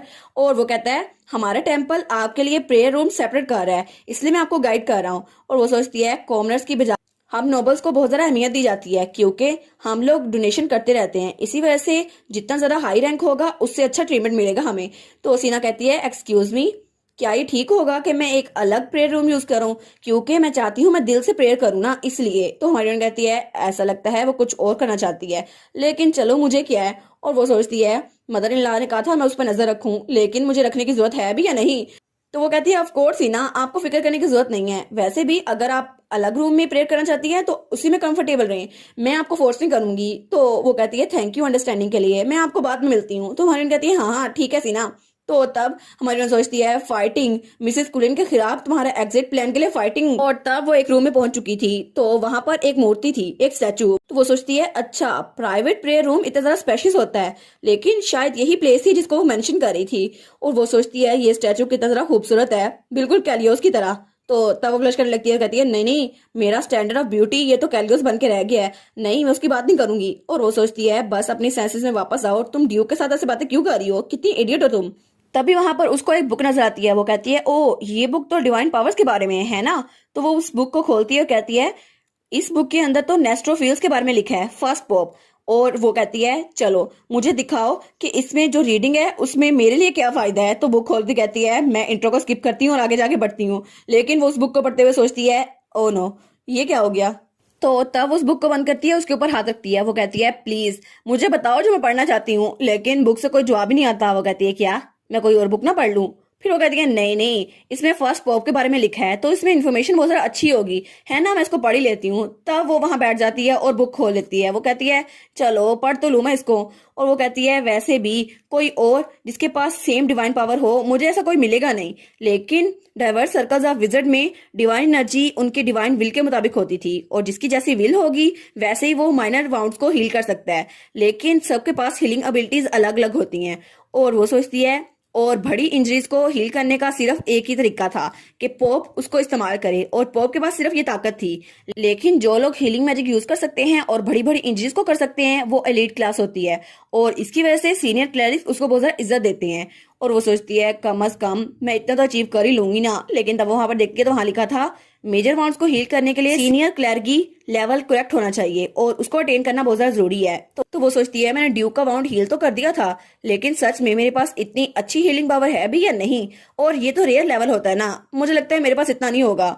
और वो सोचती है शायद मेरी एबिलिटीज बहुत ज्यादा एक्सीलेंट हो, क्या मैं सीनियर क्लर्की मैन बन सकती हूँ। तो वो कहती है मैं उस सूट में कैसी लगूंगी।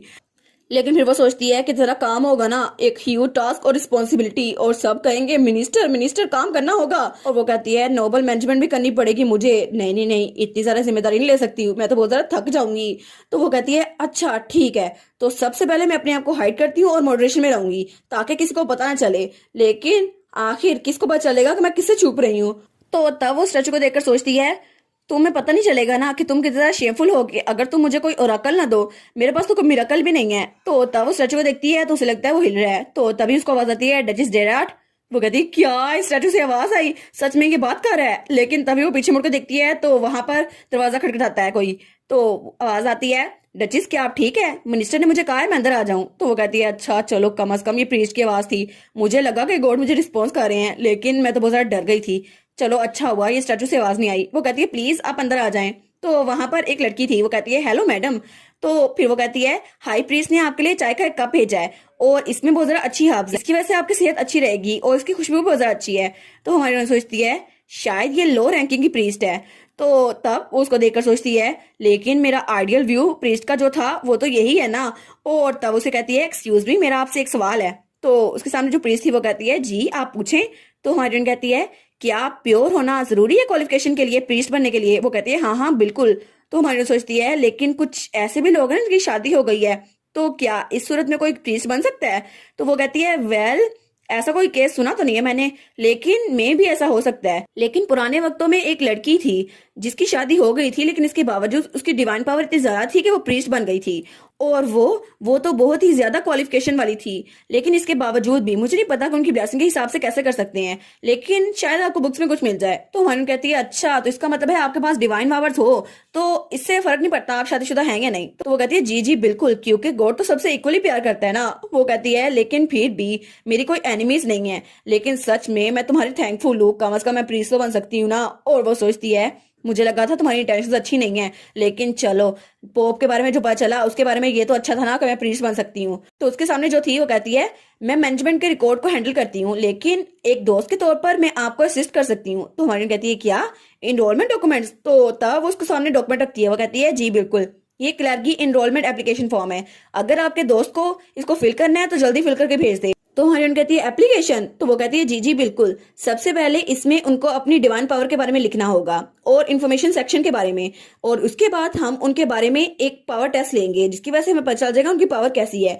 और उसके बाद हमें उनकी डिवाइन पावर जब कंफर्म हो जाएगी तो हम रजिस्ट्रेशन प्रोसेस को शुरू कर देंगे। तो हरियन कहती है थैंक यू सो मच, आपने मुझे इतनी डिटेल इन्फॉर्मेशन दी।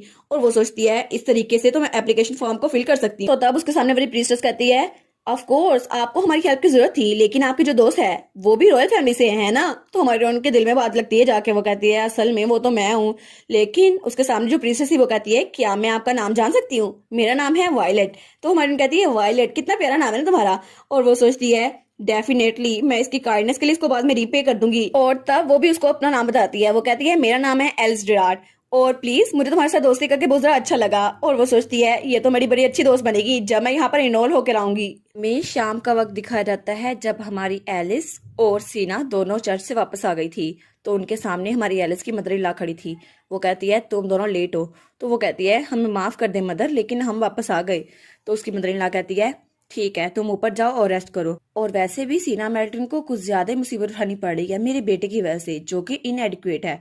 तो सीना मुस्कुराते हुए कहती है बिल्कुल नहीं, ड्यूकडम का फ्यूचर उन पर डिपेंड करता है और उनकी हेल्थ बहुत ज्यादा प्रेशियस है, इसलिए मैं उनके लिए प्रेयर करने गई थी। और वैसे भी अगर वो लीडर ना बने तो कौन बनेगा, आपको नहीं लगता? तो वो हंसते हुए कहती है थैंक यू ये कहने के लिए, लेकिन वो दिल में सोचती है ये कनिंग फोक्स मुझे ऐसे कह रही है जैसे मेरा बेटा तो है ही नहीं। तो वो कहती है ठीक है मैं ऊपर चलती हूँ।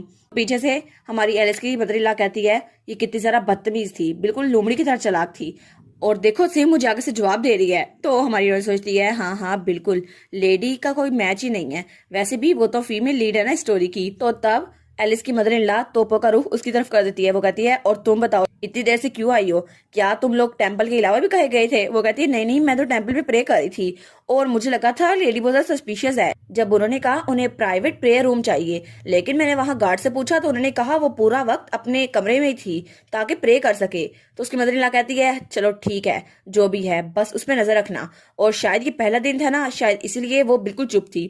तो हमारी वैस कहती है जी जी मैं समझ गई।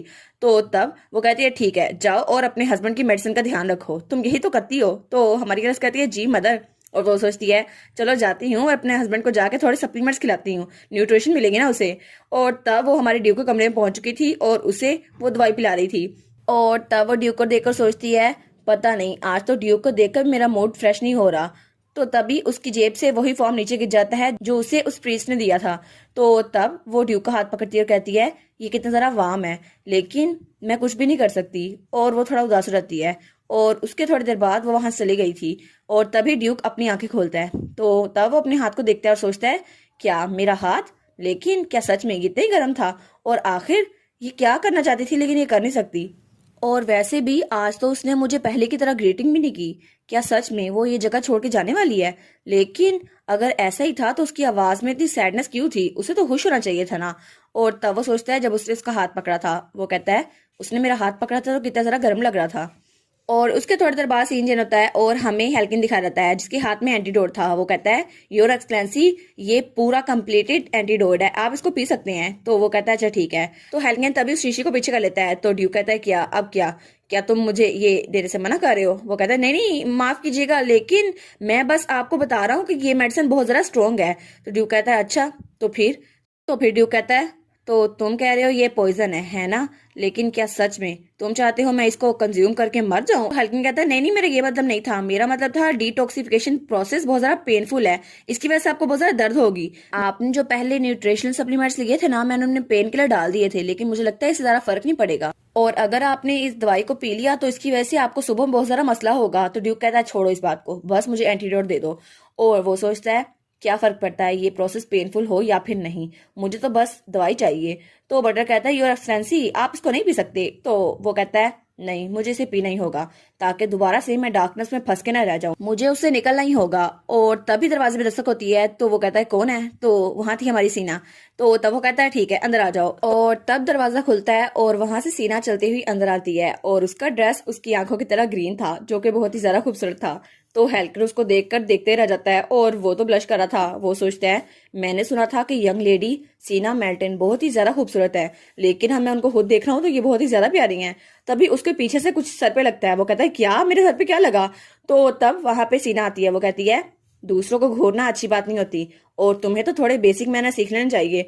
तो वो कहता है क्या मैजिशियन? क्या ये मैजिशियन है? इसने बिना देखे मुझे पीछे से वार किया। तो वो सोचता है मुझे यकीन नहीं होता कि बिना किसी मैजिक सर्कल के ये मैजिक कर सकती है, और सच में ये तो हाई सर्कल मैजिशियन हुई ना। तो वो उसके सामने कहता है मुझे माफ कर दे, मेरा ये इरादा नहीं था। और वो सोचता है अब तो ड्यूक जा चुके हैं, इसका मतलब है कि अभी ये अपना सोशल डेब्यू नहीं करने वाली। तो सीना कहती है आपकी कंडीशन कैसी है? तो ड्यूक कहता है मैं ठीक हूँ। तो वो उसको देखी जा रहा था। तो तब ड्यूक कहता है अगर तुम्हारा काम हो गया तो यहाँ से चले जाओ। तो वो कहता है जी जी मैं चला जाता हूँ। तो वो सोचता है ठीक है, मुझे इनके बारे में फिक्र करने की जरूरत नहीं है। तो ड्यूक कहता है और वैसे भी यहाँ पर कुछ नहीं बचा, तो तुम अब जा सकते हो। और सीना भी उसकी तरफ घूर के देखती है। तो वो बेचारा वो कहता है ठीक है प्लीज अब मैं जा रहा हूँ, प्लीज मुझे माफ कर दें। और उसके बाद वो वहां चला गया था। तो ड्यूक और सीना वहां सोफे पे बैठते हैं। तो सीना कहती है मैं आपकी बताई हुई जगह पे गई थी और मैं जेम्स से भी मिली थी, और मैंने उसको वो लेटर दिया था जो आपने मुझे उसे देने के लिए दिया था, लेकिन उसे पढ़कर वो थोड़ा हैरान हो गया था, लेकिन उसने कोई रिस्पॉन्स नहीं दिया। और कल मैं दोबारा से मिस्टर टैजीरी से इनमें मिलने वाली हूँ। तो ड्यूक कहता है तुम पकड़ी तो नहीं गई? वो कहती है नहीं नहीं, मैं चुपके से निकल आई, किसी को पता नहीं चला, और तब मैंने एल्यूजन छोड़ दिया प्रेयर रूम में, ताकि मेरे जैसा दिखने वाला एल्यूजन प्रेयर रूम में हो, और ये मेरे मैजिक का कमाल है। तो ड्यूक कहता है हाँ एल्यूजन मैजिक, तुम तो बहुत ही ज्यादा औसम हो। तो तब वो कहता है और तुम्हें डचेस के बारे में कुछ अजीब पता चला? तो वो कहती है डचेस मतलब आपकी बीवी? नहीं, उनके बारे में तो कुछ भी अजीब नहीं है, और मुझे तो कुछ भी अजीब नहीं पता चला। वैसे भी मैंने प्राइवेट प्रेयर रूम यूज किया था और हम लोग साथ नहीं थे, लेकिन आज वो तो बहुत ज्यादा एक्साइटेड थी, बिल्कुल किसी पपी की तरह। तो फिर वो कहता है अच्छा ऐसा है? तो वो कहती है क्या मुझे उन पे नजर रखनी चाहिए? क्या वो डेंजरस हैं? तो ड्यू कहता है नहीं कोई जरूरत नहीं है, तुम बस मेरे नाइट्स को गैदर करने में फोकस करो। वो कहती है जी जी बिल्कुल, मैं भी इस बात के लिए बहुत ज्यादा एक्साइटेड हूँ, और कल तो मैं मिस्टर टजीरी से भी मिलने वाली हूँ। तो ड्यूक कहता है अच्छा ठीक है। और तब वो वहां से चली गई थी, और ड्यूक शीशी खोलता है और पीने लगता है। तो बटर कहता है योर एक्सलेंसी क्या आप ठीक है? क्या आपको ये पीनी चाहिए? तो ड्यूक उस शीशी को पूरा का पूरा पी लेता है। तब वो कहता है इसका टेस्ट कितना जरा घटिया है। तो बटलर कहता है मुझे लगता है आप आज रात थोड़ी तकलीफ में रहेंगे, तो मैं आज रात आपके पास ही रुकता हूँ। ड्यूक कहता है नहीं नहीं तुम जा सकते हो। वो कहता है लेकिन प्लीज बात तो सुने। तो ड्यूक कहता है नहीं। वो कहता है अच्छा ठीक है मैं समझ गया। और तब ड्यूक वहां पूरे चांद को देखता है और कहता है नहीं आज की रात इतनी लंबी नहीं होने वाली, बस थोड़ी सी पेन होगी वो मैं बर्दाश्त कर लूंगा। और दूसरी तरफ हमें हमारी एलिस दिखाई जाती है जो चलती हुई कहीं जा रही थी। वो कहती है आखिर ये रात को ही क्यों होना था, मैंने उसको अपनी पॉकेट में रखा था लेकिन पता नहीं वो कहाँ गया। और वो सोचती है वो एप्लीकेशन फॉर्म तो मेरे पास है ही नहीं, मुझे पूरा यकीन है मैंने उसको अपनी ड्रेस में रखा था, लेकिन अगर वो मिसेस क्विलन को मिल गया तो मदर इन लॉ तो मुझे जान से मार डालेंगी, लेकिन मुझे नहीं पता अगर उनके पास हुआ तो मैं क्या करूंगी। तो तब वो सोचती है लेकिन सिर्फ एक पॉसिबल जगह बची है, ड्यूक का कमरा, मुझे वहां चेक करना होगा, मैंने अभी तक वहां चेक नहीं किया। तो तब वो लालटेन लेकर ड्यूक के कमरे में पहुंच चुकी थी। तो तब वो वहां पर देखती है तो वो पेपर वहीं जमीन पे गिरा हुआ था। वो कहती है ओह तो ये मिल गया मुझे। तो तब उस पेपर को उठाती है तो वो कहती है अच्छा तो ये यहाँ पर था, लेकिन तभी उसे किसी के कराहने की आवाज आती है। वो कहती है क्या ये आवाज किसकी थी? तो तब वो इधर उधर देखती है लेकिन उसे कोई नजर नहीं आता। तो तब वो कहती है क्या ये आवाज तो बेड से आ रही है। तो तब वो लालटेन ड्यूक की तरफ करती है तो ड्यूक बहुत ही ज्यादा तकलीफ में था, और वो तो सोते हुए बहुत ज्यादा चिल्ला रहा था। तो हमारी कहती है क्या ड्यूक आप ठीक तो हैं? तो वो ड्यूक के पास आती है, लेकिन ड्यूक उसकी तकलीफ कम ही नहीं हो रही थी। वो कहती है आखिर इसकी ये हालत कैसे हो गई, ये तो नींद में बहुत ज्यादा तकलीफ में है। तो वो कहती है प्लीज ड्यूक खुद को संभालें, लेकिन क्या मुझे आपकी हेल्प करनी चाहिए? लेकिन मैं कैसे कर सकती हूँ, मेरी डिवाइन पावर्स तो इतनी ज्यादा है भी नहीं कि आपकी हेल्प कर सकूं। तो वो कहती है क्या मुझे डॉक्टर को बुलाना चाहिए? तो वो कहती है ठीक है, और उस पेपर और लालटेन को वहीं रख देती है। वो कहती है इस वक्त यही इंपॉर्टेंट है, मैं जाकर डॉक्टर को बुला लेती हूँ। और तब वो हेल्किन के पास आई थी और कहती है हेल्किन मेरे साथ चलो। तो हेल्किन जो अपना सामान पैक करा था वो कहता है यंग मैडम। तो हमारी हीरोइन कहती है मेरे साथ चलो जल्दी। तो वो कहता है अच्छा मैं आता हूँ, लेकिन हमारी हीरोइन उसका कॉलर पकड़ लेती है। वो कहती है जल्दी चलो ड्यूक के पास। वो कहता है मुझे माफ कर दे, मैं आ रहा हूँ। और तब ड्यूक वो तो बहुत ज्यादा तकलीफ में था और उसको बहुत ज्यादा पसीना आ रहा था। तो हेल्किन सोचता है ऐसा लगता है एंटीडोट का साइड इफेक्ट वो शुरू हो गया है, लेकिन ये इतनी ज्यादा तकलीफ में है। तो हमारी हीरोइन बहुत ज्यादा परेशान हो जाती है। वो कहती है अब हमें क्या करना चाहिए? तो वो कहता है नहीं ये तो बस मेडिसिन है ना, वो फैल रही है। तो हमारी हीरोइन कहती है क्या क्या ये सच है? तुमने उसको जहर तो नहीं दिया? वो कहता है नहीं नहीं, मैं उसको जहर क्यों दूंगा, जो मेडिसिन मैंने उनको दी है ना बस वो ऐसे ही काम करती है। तो हमारी हीरोइन चील की निगाह से उसे देखती है। वो कहता है प्लीज प्लीज मुझ पे ट्रस्ट रखें। तो हमारी हीरोइन कहती है अच्छा ठीक है, फिर तो हम कुछ नहीं कर सकते बस उसको पेन में देखने के अलावा। तो तब वो कहती है ठीक है तुम वापस जा सकती हो अपने रूम में। तो डॉक्टर सोचता है इसका साइड इफेक्ट तो 2 या 3 दिन ऐसे ही रहेगा क्योंकि मेडिसिन बहुत ज्यादा स्ट्रॉन्ग थी, लेकिन मैं डचिस को तो नहीं बता सकता ना ये कि आज की पूरी रात तो ये बहुत ज्यादा तकलीफ में रहेगी। लेकिन अगर डचिस यहाँ पर रही तो क्या पता ड्यूक उनके सामने ही उठ जाए और फिर डचिस को तो पता चल जाएगा ना कि ड्यूक वो नाटक कर रहे थे। लेकिन क्या मुझे उन्हें रोकना चाहिए? तो फिर वो कहता है मुझे क्या, मैं तो चलता हूँ यहाँ से। और उसके बाद वो वहां से निकल गया था और हमारी हीरोइन वहीं पर थी हमारे ड्यूक के पास। हमारी हीरोइन एलिस अपनी मुट्ठी बंद करके वही खड़ी थी। वो सोचती है आखिर मैं उसके लिए कर क्या सकती हूँ, मेरी डिवाइन पावर्स ये तो काम भी इतनी अच्छे से नहीं करती। और तब वो अपने हाथों को देखकर सोचती है काश मैं तुम्हारी हेल्प कर सकती, लेकिन इसलिए नहीं क्योंकि मुझे तुमसे हमदर्दी हो रही है, लेकिन मैं बस तुमसे नजर नहीं हटा पा रही। हालांकि तुम जिंदा नहीं हो और मुर्दा भी नहीं हो फिर भी। तो तब वो उसके पास ही खड़ी थी। तो तब वो सोचती है अगर मैं इसकी तकलीफ को खत्म नहीं कर सकती तो मे भी ये थोड़ी कम हो जाए, लेकिन उसके बाद क्या? लेकिन ड्यूक वो अभी भी बहुत ज्यादा दर्द में था। तो वो कहती है नहीं नहीं मुझे कुछ तो करना होगा, मैं ऐसे नहीं रह सकती। तब उसका हाथ पकड़ती है और कहती है प्लीज ड्यूक अपने यहाँ पे हौसला रखें। और तब उसके हाथ से रोशनी निकल रही थी। वो कहती है प्लीज कैलियोस को ठीक कर दो ताकि वो और बीमार महसूस ना करे। और तब वहां इर्द गिर्द रोशनी रोशनी फैली हुई थी। और हमारी हीरोइन तब उसका हाथ छोड़ती है और वो सोचती है चलो ये तो अच्छा हुआ, मुझे लगता है मेरी डिवाइन पावर थोड़ा काम तो कर रही है, इसकी वजह से ये कराहना तो बंद हो गया है। लेकिन आखिर ये इतना जरा असर कैसे कर गया है? लेकिन तभी वहां धड़ाम की आवाज से वो नीचे गिर जाती है। और दूसरी तरफ हमें हमारा हीरो दिखा रहता है जो अभी भी अंधेरे में तैर रहा था।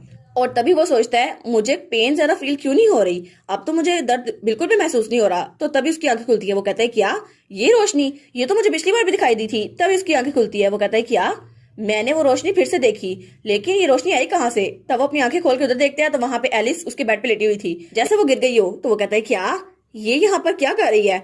तो तब वो उसके बालों को देखता है और वो कहता है इसके बाल ये तो पिंक कलर के हैं ना, तो इसका मतलब है क्या ये एलिस वॉड्री है मेरी बीवी? तो तब उसे अपनी बहन की बात आती है जो कहती है उसके पिंक बाल थे और गोल्डन आईज थी और उसका छोटा सा फिगर था, बिल्कुल ऐसा लगता था जैसे वो पपी है, शायद वो यही है। तो हमारा हीरो सोचता है हाँ हाँ ये तो बिल्कुल छोटे से पपी की तरह लग रही है। तो तब अपने हाथों को देखकर सोचता है लेकिन मेरी बॉडी इतनी जरा लाइट फील क्यों हो रही है, और वो लाइट जो मुझे डार्क में नजर आई थी वो मुझ तक कैसी पहुंची? उसकी वजह से मेरी पेन बिल्कुल खत्म हो गई, लेकिन ये सब कुछ थोड़ा फेमिलियर लग रहा है जैसा मैंने पहले फील किया था। उसे बटलर की बात याद आती है जो कहता है उस वक्त सिर्फ आपके पास यंग मैडम ही थी, वो इकलौती इंसान थी जो आपके पास थी। तो वो कहता है तो इसका मतलब है ये सच है, वो तुम ही थी, और 2 बार होने से ये कोइंसिडेंस नहीं बन सकता, ये इत्तेफाक तो हो ही नहीं सकता, और मेरी लाइफ तुमने ही बचाई है एलिस। तो तब वो उसको गोद में उठाता है और उसको आराम से वहां बेड पे लिटा देता है। वो सोचता है ये डिवाइन पावर, ये वार्म, ये तो मैजिक से बिल्कुल अलग है, ये हीलिंग पावर है ना? लेकिन एक छोटे से पीरियड में तुमने मेरी बॉडी को इतनी जल्दी रिकवर कर दिया, ऐसा लगता है ये तो सिर्फ पोप कर सकता है, और तुम्हारी पावर ये तो पोप से भी ज्यादा बड़ी है। और वो सोचता है मैं तुम्हें दोबारा कभी लूज नहीं कर सकता क्योंकि मुझे तुम्हारी पावर की बहुत ज्यादा जरूरत है, मैं उस रोशनी को कभी भी खत्म नहीं कर सकता, मैं नहीं चाहता मैं उस अंधेरे में दोबारा कैद हो जाऊं। तो तब वो बड़े प्यार से हमारी हीरोइन को देखता है और वहां बेड पे लेटा चुका था। वो कहता है लेकिन यहाँ पर लैंप क्यों है? तो तब लैंप के साथ वही पेपर पड़ा था। वो कहता है क्या ये पेपर किसका है? तो वो एप्लीकेशन फॉर्म था। वो कहता है एप्लीकेशन फॉर्म, लेकिन वो बड़ा उसी में रहता है। वो कहता है आखिर क्यों, इसका क्या मतलब हुआ भला, क्या ये सच में मुझे छोड़ के जाना चाहती है? लेकिन ये पहली बार है जब मैंने इतनी वांक महसूस की, मैं इसको खो नहीं सकता। और फिर सीन चलता है और हमें सुबह का सीन दिखा रहता है। तब हमारी हीरोइन की आंख खुलती है। वो कहती है मेरा दिमाग खराब हो गया था, मैं आराम से उसके बेड पे सो गई, लेकिन डिवाइन पावर यूज की थी ना मैंने, और फिर मैं उसके साथ ही सो गई, मुझे 2 बार सोचना चाहिए था, अगली बार मैं 2 बार सोचूंगी क्योर करने से पहले, मुझे ऐसा नहीं करना चाहिए था। लेकिन तब उसका टेम्परेचर चेक करती है और वो कहती है नहीं नहीं अब तो कलियोस ठीक है, चलो खुशी हुई मैं यहाँ पर आ गई थी। लेकिन जैसा मैंने एक्सपेक्ट किया था मैं उसकी फिक्र नहीं करूंगी, मुझे लगता है जब तक मैं चली नहीं जाती मुझे उसकी फिक्र करनी होगी। तो तब वो हमारे हीरो को देखी जा रही थी, वो कहती है चलो अच्छा हुआ, कम से कम तुम्हें अब ख्वाब में पेन तो महसूस नहीं होगी ना। और उसके बाद सीन चल होता है और हमें अगला दिन दिखा रहता है जब हमारी एलिस और सीना बग्गी में बैठी हुई थी। वो कहती है ये दूसरा दिन है जब मैं लेडी के साथ टेंपल जा रही हूँ, लेकिन इस दौरान बहुत कुछ होता रहा। लेडी और मिसिस क्विलिन उन दोनों की फाइटिंग होती रही और जब भी वो आर्ग्यू करती थी तो उनका सारा नजला मुझ पे गिरता था और हर वक्त वो अपना गुस्सा मुझ पे उतारती रहती थी और मैं कहती थी आज का मेन्यू क्या है भला। तो तब वो सोचती है चलो छोड़ो इस बात को, ये तो नॉर्मल है ना, वैसे भी मैं हमेशा टारगेट होती हूँ उसका। और वो सोचती है वैसे भी मुझे फिक्र करने की जरूरत नहीं है, बस मेरी एप्लीकेशन फॉर्म अचानक मिस्टीरियसली गायब हो गई, लेकिन अच्छा हुआ लेडी क्विलिन के पास नहीं है। अभी तक वो चुप थी वरना उन्होंने तो हंगामा भरपा कर देना था, लेकिन चलो जो भी है अब वो इम्पोर्टेंट नहीं है, मेरे पास और भी रिस्की मेथड है, मैं उसको अप्लाई करूंगी। तो तब वो वहां पर पहुंच चुके थे। तो कोचवान बगी का दरवाजा खुलता है और हमारी हीरोइन को वहां से नीचे उतरने में मदद देता है। तो हमारी हीरोइन कहती है क्या ये? तो वो उस कोचवान को देखती है, वो कहती है इसकी आवाज और इसकी बॉडी ये तो बहुत ज्यादा अच्छी है, क्या ये हमेशा से ऐसी थी? तो वो सोचती है ये तो वही कोचवान है जिसको मैं हमेशा देखती थी। तो सीना कहती है क्या हुआ मैडम? तो वो कहती है नहीं नहीं कुछ नहीं, लेकिन आज का दिन मैं बहुत ज्यादा एक्साइटेड हूँ क्योंकि आज का दिन बहुत ज्यादा अच्छा है। तो वो कहती है ओ अच्छा। तो तब एलिस गुनगुनाते हुए आगे से जा रही थी, तो सीना पीछे मुड़कर देखती है तो वो कोचवान भी पीछे मुड़कर उसको देखता है। और उसके बाद वो वापस से उसी जगह पहुंच चुकी थी उस प्राइवेट प्रेयर रूम में और फिर से किताब पढ़ी थी। उसमें लिखा हुआ था कि अगर कोई अपनी डिवाइन पावर को मैजिक की तरह ट्रीट करे और उसको ट्रेन करे तो हीलिंग पावर बहुत ज्यादा बढ़ सकती है, लेकिन इसकी कैपेसिटी सेल्फ डिफेंस एबिलिटी की वजह से बढ़ेगी। तो वो सोचती है अच्छा तो डिवाइन पावर जितनी ज्यादा स्ट्रॉन्ग होगी आप अटैक भी कर सकते हो, है ना? तो वो सोचती है अगर ऐसा हो गया फिर तो मैं उन दोनों को भी अटैक करूंगी ना, उस मेड को भी और मेरी मदर इन लॉ को भी। और वो सोचती है कितना अच्छा होगा ना। तभी दरवाजा दस्तक होती है और वहां पे वायलेट थी। वो कहती है मैं हूँ माय लेडी वायलेट। तो वो कहती है अच्छा वायलेट तुम अंदर आ जाओ।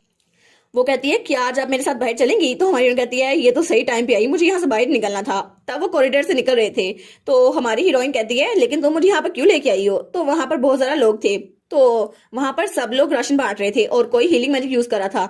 तो हमारी हीरोइन सोचती है टेम्पल कभी कभी पोर लोगों की देखभाल भी करता है और कभी कभी उनमें खाना भी तकसीम करता है और शायद ये मुझे यही दिखाने के लिए लेके आई हो। तो वो सोचती है लेकिन मैंने खुद वॉलंटियर किया कि मैं यहाँ पर आके इस रिलीफ सेंटर को देख सकूं। तो तब वहां पर एक सीरियन प्रीस्ट खड़ा था, वो उसको हेलो करती है और वो सोचती है क्योंकि ये इंसान यहाँ पर है और उसके ब्लॉन्ड बाल थे और ब्लू आईज थी, तो वो भी रूखे मुंह से कह देता है जी आपसे मिलकर भी खुशी हुई। तो हमारी हीरोइन सोचती है ये इसका नाम है प्रियोन और ये बहुत ज्यादा गरीब था जब ये प्रीस्ट बना, लेकिन ये बहुत ही ज्यादा ताकतवर है और इसकी वजह से लगता है शायद ये फ्यूचर में पोप बन जाए और ये बहुत ही ज्यादा पावरफुल है। और नावल में ये तो बहुत ही ज्यादा अच्छा था, लेकिन चाहे इसकी पावर जितनी मर्जी अच्छी हो इसको हमेशा कोल्ड दिखाया गया है। और वो सोचती है लेकिन मुझे नावल की इन्फॉर्मेशन से पता चला कि इसके और मेरी मदर इन लॉ के कनेक्शन थोड़े भी अच्छे नहीं है। तो तब वालेट उसके पास खड़ी थी। तो हमारी हीरोइन पूछती है क्या मेरी मदर इन लॉ और प्रियोन के रिलेशनशिप अच्छे नहीं है? तो वो कहती है जी बिल्कुल ऐसा ही है। तो तब उसको वजह बताते हुए कहती है असल में उन्होंने एक बार एक गरीब को धक्का दिया था। तो तब प्रीस बहुत ज्यादा गुस्सा हो गए थे और उन्होंने कहा था वो एक पोर के साथ ऐसा नहीं कर सकती, लेकिन मिसेस क्विलिन बहुत ज्यादा गुस्सा हो रही थी। उन्होंने कहा था ये एक इंसल्ट है नोबेलिटी की तरफ और उनके अल्फाज उसकी वजह से उस आदमी की जान चली गई और वो बहुत ज्यादा तकलीफ में था। लेकिन इसकी वजह से प्रीस प्रियोन को बहुत ज्यादा गुस्सा आया, लेकिन जब उनको कोर्ट में ले गए तो उन्होंने अपने साथ वकील को खरीद लिया और इस वजह से वो वहां से बरीउज़िम्मा हो गई। लेकिन इसी वजह से शायद वो नोबल्स को पसंद नहीं करते। तो हमारी सोचती है अच्छा तो शायद ये इन्फॉर्मेशन मेरे लिए अच्छी हो सकती है, लेकिन अगर मैं उसके पास गई तो क्या पता मुझसे बात भी ना करे। अगर मुझे ऐसा करना है तो मुझे सही से एक्शन लेना होगा। तो तब उसने एप्लीकेशन फॉर्म दोबारा से ले लिया था और तब वो सोचती है मेरी मदर इन लॉ मुझे पता है वो कभी भी मुझे एक प्रीस्ट बनने नहीं देगी, लेकिन चाहे कुछ भी हो जाए मुझे करना पड़ेगा क्योंकि कम से कम मेरे पास उनका एक राज तो है ना, मैं उसको उनके खिलाफ ही यूज करूंगी ताकि मैं यहाँ पर आ सकूं। लेकिन जरा जरा क्या हो जाएगा, शायद वो मुझे जान से मरवा दे। और वो सोचती है लेकिन एक और मसला भी है कि कोई भी जिसके पास डिवाइन पावर हो उसको प्रीस्ट बनने के लिए फोर्स नहीं किया जा सकता, इसीलिए अगर मैं इस बात के लिए राजी भी हो गई और मिसेस क्विलिन ने मना कर दिया तो क्या पता मैं दोबारा से यहीं पे फंस जाऊं। लेकिन अगर मैंने प्रियोन को अपने साथ में ला लिया तो शायद मेरी एप्लीकेशन ये अप्रूव हो जाए।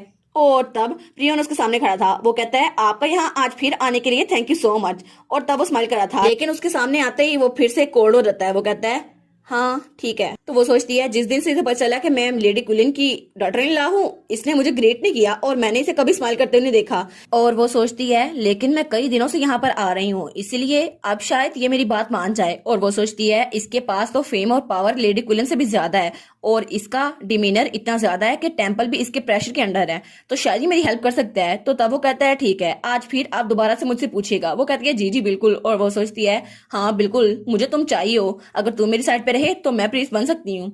और दूसरी तरफ हमें स्ट्रीट दिखाई जाती है जहां पर हमारी सीना आई हुई थी। वो कहती है मुझे लगता है शायद ये यहीं पर है, और उसके साथ वो कोचवान भी था।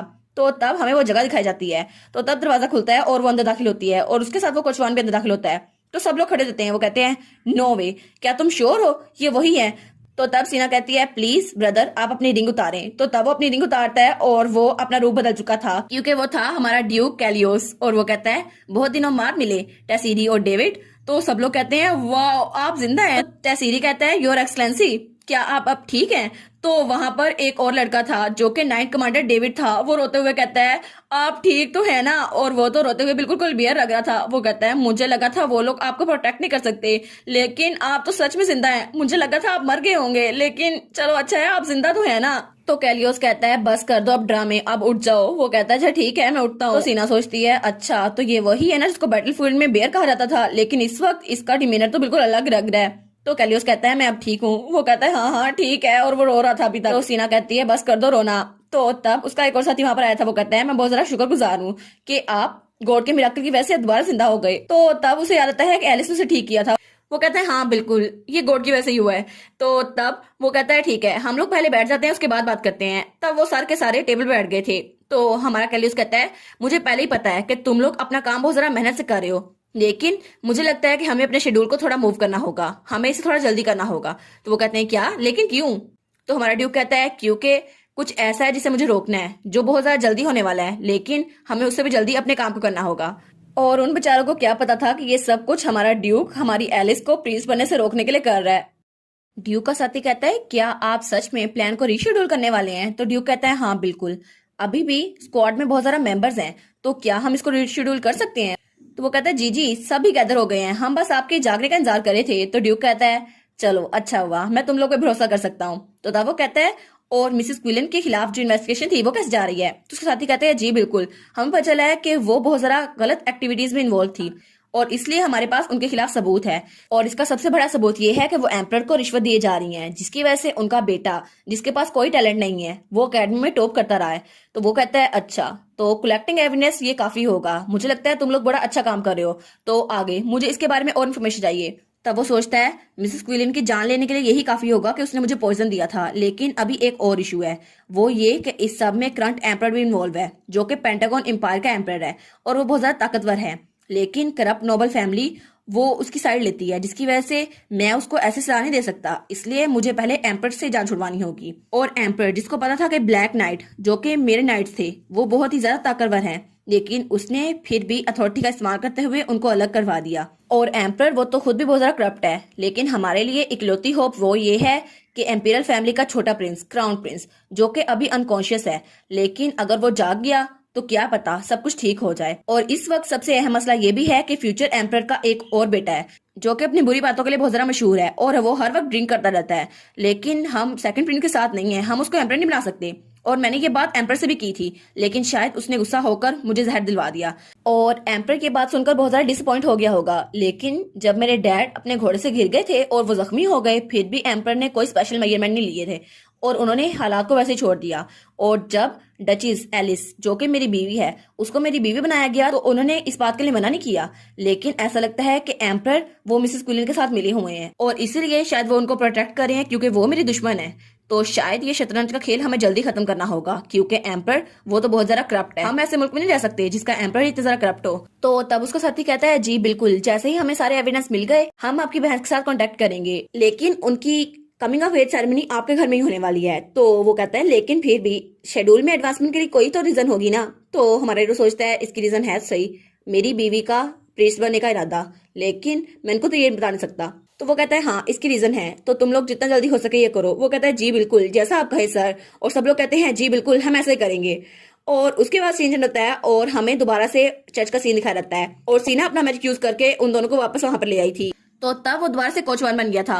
वो कहता है तुम्हारी स्किल्स तो बहुत ज्यादा ग्रेट है सीना। तो वो कहती है हाँ हाँ बिल्कुल, लेकिन ये लेवल तो बेसिक है, मैं तो और भी बहुत कुछ कर सकती हूँ। वो कहता है हाँ हाँ बिल्कुल, लेकिन क्या तुमने डचिस के साथ कुछ गड़बड़ महसूस की? वो कहती है डचिस अरे हाँ, मैंने सुना था कि आजकल वो वॉलंटियर कर रही है ताकि पोर लोगों को खाना दे सके। वो कहता है क्या, रिलीफ सेंटर में?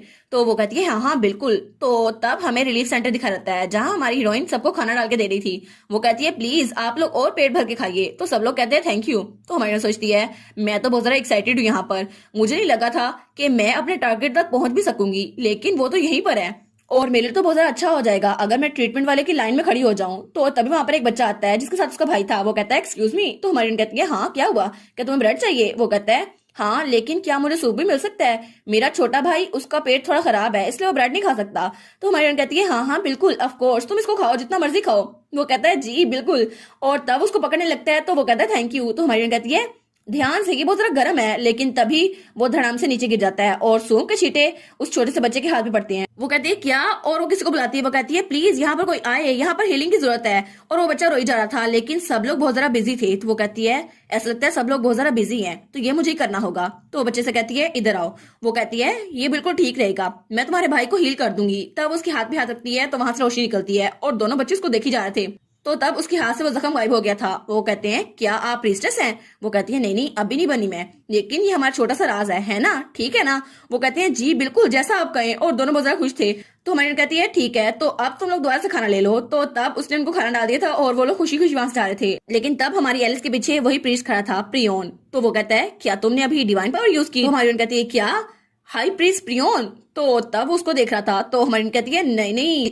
तो वो सोचती है मैं तो बाद में प्रॉपरली रिवील करने वाली थी, लेकिन मुझे लगता है उसने मुझे पकड़ लिया। वो कहती है हाँ मुझे थोड़ी बहुत तो डिवाइन पावर यूज करनी आती है। तो वो हंसते हुए कहता है मुझे लगता है कि ग्रेशियस स्पिरिट आपके साथ है माय लेडी, थैंक यू उस बच्चे को हील करने के लिए। वो कहती है वाओ, मैंने पहली बार इसको इतनी अच्छे से स्माइल करते हुए देखा है, इसकी स्माइल तो सबसे ज्यादा ब्राइटेस्ट है। तो वो कहती है मुझे आपको कुछ बताना था, लेकिन बात थोड़ी लंबी है, क्या मैं आपके साथ बात कर सकती हूँ? वो कहता है हाँ बिल्कुल।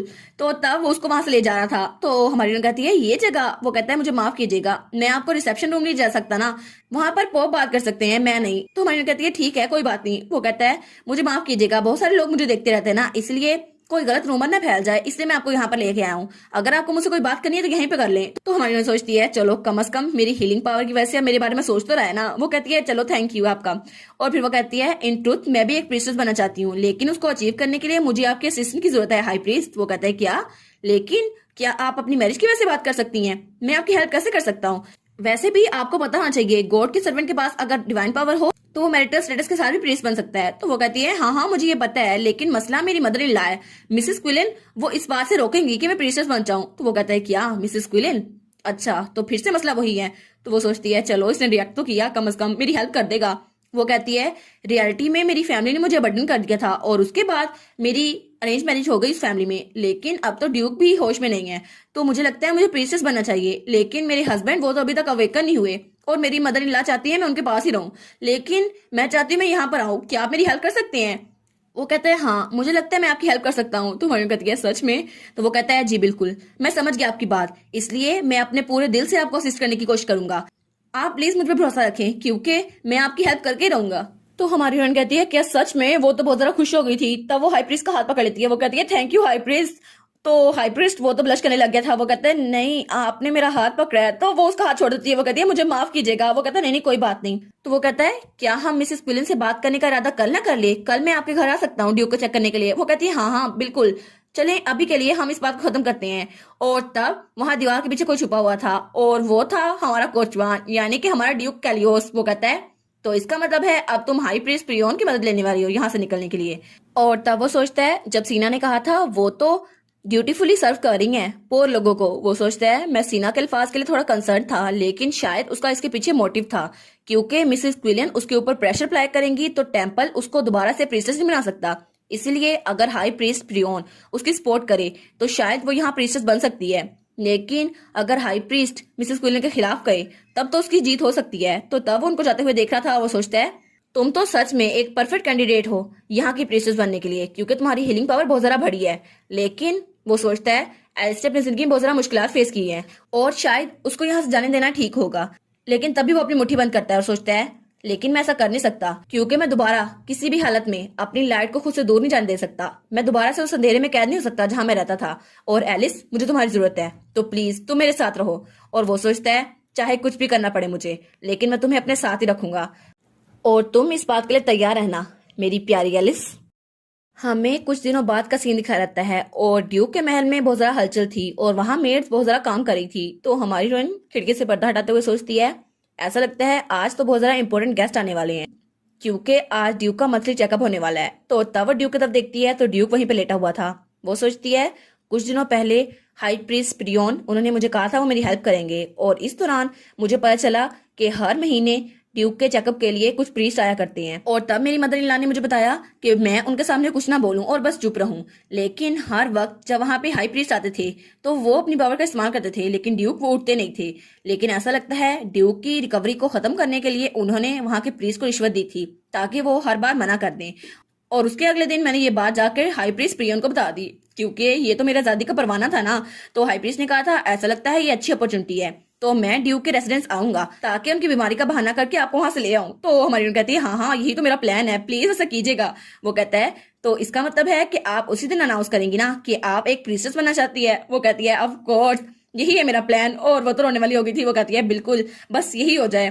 तो तब वो कहती है, फाइनली वो दिन आज आ गया, मुझे ये जगह छोड़ के जानी है। हाँ बिल्कुल, मैं तब से यही कही जा रही हूँ। लेकिन वो ड्यूक के सर पे हाथ रखने लगती है, लेकिन वो अपने हाथ को पीछे कर लेती है। वो कहती है, पर मेरा दिल नहीं कर रहा इसको छोड़ के जाने का, पता नहीं दोबारा मुझे इस बात के बारे में रेग्रेट ना हो। तो तभी दरवाजा खुलता है और कोई कहता है, माय लेडी हाई प्रीस्ट थोड़ी देर में पहुंचने वाले हैं। वो कहती है, ठीक है मैं नीचे जाती हूँ।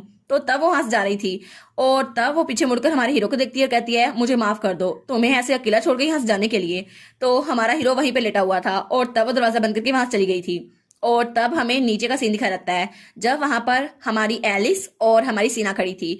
तो तभी वहां पर किसी की आवाज आती है, तो सब लोग पहुंच गए। तो तब वो दोनों उस तरफ देखती हैं तो वहां पर मिसेस क्विलिन थी, जो कि बहुत ज्यादा लेविश ड्रेस पहन के आई थी। तो हमारी उन कहती है, आज तो बहुत ज्यादा इंपॉर्टेंट गेस्ट आ रहे हैं, लगता है इनका ड्रेसिंग स्टाइल तो देखो। वो कहती है, सबको पता है कि आज कौन सा दिन है, आज डिप्टी प्रीस्ट टेंपल से आ रहे हैं ताकि कैलियोस को ट्रीट कर सके। तो यंग लेडी प्लीज आप बिना जरूरत कोई बात नहीं कीजिएगा। तो तब उसकी बात सुनकर वहां सब लोग खामोश थे। तो हमारी सोचती है, बस ये कोई जवाब न दे, मुझे चाहिए कि ये एटमोस्फेयर काम रहे, बस ये कोई जवाब न दे।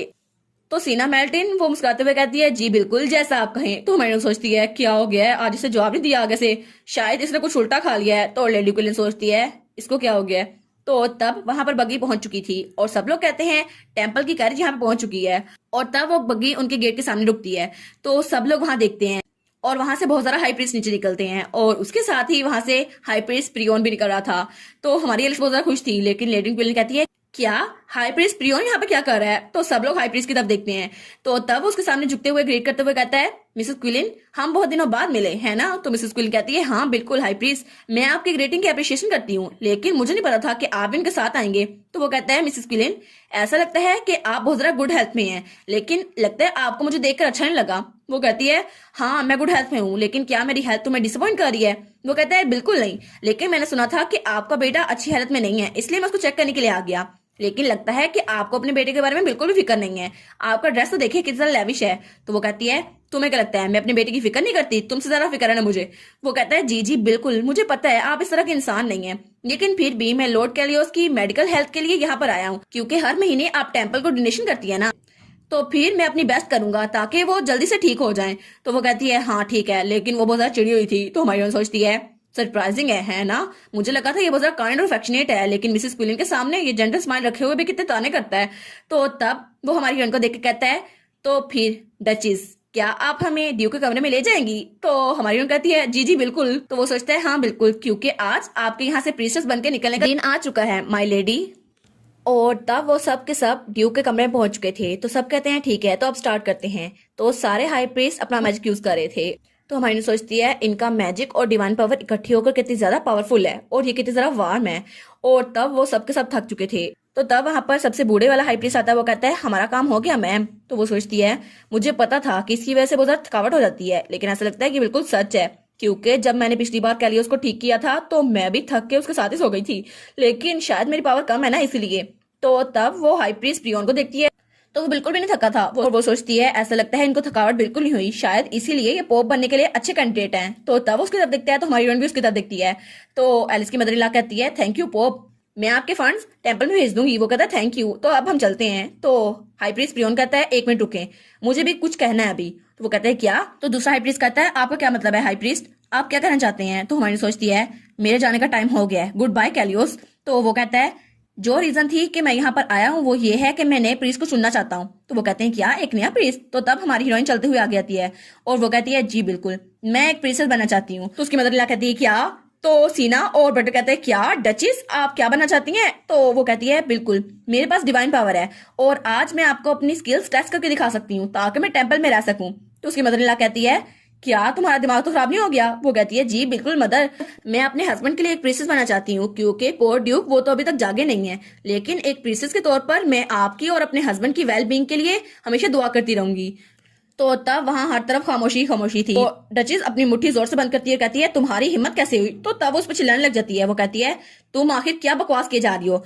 कोई तरीका नहीं है कि तुम एक प्रिंसेस बन सकती हो, आखिर तुम्हारे दिमाग में ये ख्याल कहाँ से आया? तो हमारी हीरोइन बहुत ज्यादा डर गई थी। वो सोचती है मुझे पता था ये बहुत ज्यादा गुस्सा होगी, लेकिन ऐसा लगता है इसका दिमाग खराब हो गया है। तो तब उसकी मदर इन लॉ उस पर हाथ उठाने लगती है, लेकिन दरमियान में हाई प्रीस्ट आ जाता है। वो कहता है आप प्लीज यहीं पे रुक जाएं। तो वो कहती है प्रियोन। तो हमारी सोचती है चलो ये रास्ते में तो आ गया। तो उसकी मदर इन लॉ कहती है प्लीज हाई प्रीस्ट यहाँ से हट जाएं, ये आपका बिजनेस नहीं है। वो कहता है ये मेरा बिजनेस भी है क्योंकि वो प्रिंसेस बनना चाहती है और मैं इसमें उनकी हेल्प करूंगा। तो उसकी मदर इन लॉ कहती है लेकिन वो मेरी डॉटर इन लॉ है और इस घर में सारा कानून मेरा चलता है, मैं इस बात से मुंह नहीं फेर सकती। और वो सोचती है अगर ऐसा चलता ही रहा तो शायद प्रियोन इस बात के लिए राजी कर लेगा उनको। तो वो कहती है लेकिन वो मैं हूँ जिसने इनसे मदद मांगी थी, माई लेडी प्लीज मुझे माफ कर दें, लेकिन मैं एक प्रिंसेस बनना चाहती हूँ। क्या आपने नहीं कहा था कि आपको डचेस के रोल के लिए कोई चाहिए हो? और मैं तो इसके लिए फिट भी नहीं बैठती, और ड्यूक तो अभी बहुत ज्यादा बीमार है इसलिए मैं यहाँ पर आई थी, लेकिन ड्यूक तो उठे ही नहीं है, तो इसलिए मैं प्रिंसेस बनना चाहती हूँ और उनके लिए प्रे करना चाहती हूँ। तो उसकी मदर इन लॉ बहुत ही ज्यादा गुस्से में आई थी। वो कहती है तुम सच में चाहती हो कि तुम मेरी नाफरमानी करो? तो तब वो दोबारा उस पर हाथ उठाती है, लेकिन तभी उनको किसी के कराने की आवाज आती है।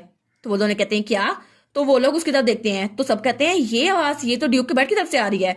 तो सब के सब ड्यूक के बेड की तरफ देखते हैं। तो तब बटलर कहता है योर मैजेस्टी, और कैलियोस अपनी आंखें खोल लेता है। वो कहता है हिज मैजेस्टी आप तो जाग गए। तो ड्यूक उठ के बड़ा अच्छा नाटक करते हुए कहता है ओह, तो क्या मैं सच में जाग गया? और अपने हाथों को देखता है। तो ड्यूक का बटलर कहता है योर मैजेस्टी मेरा नाम है एडोल्फ, क्या मुझे जानते हैं? तो उसकी मदर इन लॉ बहुत ज्यादा घबराई हुई थी। वो सोचती है ये जाग कैसे गया? तो सब लोग कहते हैं ये तो मिराकल है। तो हमारी टीम सोचती है क्या ये सच में जाग गया? तो सब कहते हैं ऐसा लगता है डचेस के अफेक्शन ने उनको जगा दिया, ड्यूक अपनी बीवी की सिंसियरिटी की वजह से जाग गए। तो हमारी टीम सोचती है आखिर सिचुएशन इतनी ज्यादा सीरियस कैसे हो गई? तो तब वो कहता है क्या डचेस मेरी बीवी? तो वो घूर के हमारी एलिस की तरफ देखता है। तो हमारी एलिस सोचती है क्या ये तो मेरी आंखों में देख रहा है, और इसकी आंखें तो बिल्कुल वैसी ही हैं जैसे नावल में बताई गई थी, बिल्कुल नाइट की तरह ब्लैक। तो वो सोचती है मुझे तो बहुत ज्यादा डर लग रहा है, लेकिन आखिर ये मुझे ऐसे घूर क्यों रहा है? तो वो उसको देख के कहता है क्या ये है डचेस? तो उसकी मदर इन लॉ कहती है वो असल में तो हमारी हीरोइन भी बड़ी ज्यादा डरी हुई थी। वो कहता है ये तो बहुत जरा अजीब है, लेकिन मुझे याद नहीं पड़ता मैंने शादी कब की थी, क्या आप इसको एक्सप्लेन करेंगी मदर? तो सब लोग उन्हीं को देख रहे थे। तो उसकी मदर इन लॉ अपने दांत खिंचाती है और कहती है ये सब कुछ तुम्हारे लिए ही था। तो वो कहता है क्या मेरे लिए? तो वो ड्रामा करते हुए कहती है अचानक ही मुझ पे डची की सारी जिम्मेदारियां पड़ गई, तो तब मुझे बहुत जरा फिक्र थी, मैं इंटरनल अफेयर्स को संभाल नहीं सकती थी, इसलिए मैं एलिस को यहाँ पर ले आई ताकि वो तुम्हारी देखभाल करे और तुम्हारे लिए वाइफ का किरदार अदा कर सके। लेकिन मैं यकीन नहीं कर पा रही तुम जाग गए हो, ये तो मिराकल है ना हमारे लिए। वो कहता है हाँ बिल्कुल। तो तब वो उसकी तरफ घूर कर देख कर कहता है लेकिन आखिर आप मेरे लिए डचेस कैसे ला सकती हैं? और वो तो बिल्कुल शेर की तरह देख रहा था उसको। तो तब हाई प्रीस्ट प्रियोन हमारी एलिस के सामने आकर कहता है मुझे माफ कीजिएगा योर मैजेस्टी, लेकिन डचेस वो प्रिंसेस बनना चाहती हैं। तो उसकी मदर इन लॉ कहती है मैंने कहा था ना वो नहीं बन सकती प्रिंसेस। तो हाई प्रीस्ट कहता है हाई प्रीस्ट मुझे लगता है ये टाइम ये डिस्कस करने के लिए ठीक नहीं है। तो मेड्स कहती हैं ऐसा लगता है ड्यूक के जागने की वजह से लिटिल लेडी कुछ ज्यादा खुश नहीं है। तो दूसरा हाई प्रीस्ट कहता है आपने कहा था आप ड्यूक की वजह से प्रिंसेस बनने वाली हैं, लेकिन अब तो वो जाग गए ना, आपको ये बनने की जरूरत नहीं है। तो हमारी कहती है क्या? नहीं नहीं मेरा ये मतलब नहीं था। वो सोचती है अब मैं क्या बहाना बनाऊं? तो हमारा हीरो कहता है ठीक है आप 15 दिन बाद वापस आइएगा। तो वो लोग कहते हैं क्या 15 दिन बाद? तो वो कहता है जी बिल्कुल, अभी मैं सिचुएशन के बारे में बहुत ज्यादा कंफ्यूज हूँ और मुझे कुछ अच्छा भी नहीं लग रहा, लेकिन ये सिचुएशन जैसे स्टेबलाइज होगी आप दोबारा से डचेस से पूछ सकते हैं। तो वो कहता है लेकिन, तो दूसरा हाई प्रीस्ट रोकता कहता है प्लीज अभी के लिए यहाँ से चलते हैं। तो हाई प्रीस्ट प्रियोन कहता है लेडी क्या आपको इस बात से मसला है? वो कहती है नहीं नहीं। और वो सोचती है मैं आखिर कैसे कह सकती हूँ, अगर मैंने अब भी कह दिया तो सब लोग मुझ पर शक करेंगे क्योंकि ड्यूक तो जाग चुका है। वो कहती है नहीं नहीं मैं इस बात से एग्री करती हूँ। और तब वो लोग सारे के सारे वहां चले गए थे और पीछे सिर्फ घर के लोग बचे थे। तो हमारी सोचती है सब लोग चले गए, लेकिन सिचुएशन ऐसे कैसे हो गई? और तब उसे याद आता है जब जाते हुए हाई प्रीस्ट प्रियोन ने उसके कान में कहा था अगर कुछ भी हो जाए तो आप मुझे बताइएगा। तो वो सोचती है चलो अच्छा वो अभी मेरी हेल्प करना चाहता है, लेकिन मेरा प्रीशियस चांस वो तो चला गया ना। तो तब ड्यूक कहता है मोम अच्छा होगा आप भी यहाँ से चले जाएं, और सीना अडोल्फ तुम लोग भी यहाँ से चले जाओ। तो सब लोग कहते हैं अच्छा ठीक है। तो हमारा हीरो स्माइल करते हुए कहता है मुझे अपनी वाइफ से पर्सनली बात करनी है, इसलिए सब लोग यहाँ से चले जाए, लेकिन एलिस तुम यहीं पर रहोगी। मुझे लगता है हमें अपने दरमियान गलतफहमी को दूर करना चाहिए, इसलिए तुम यहीं पर रुको, मुझे तुमसे बात करनी है। तो हमारी कहती है क्या? ओहो, अब ड्यूक क्या बात करेगा हमारी एलिस से। और एलिस तुम बच जाओ, तुमने उसके जागते हुए जो बातें की है ना, अब तुमसे पूछेगा सारा कुछ वो। और इसी के साथ ये वाला पार्ट यहाँ पर ख़त्म।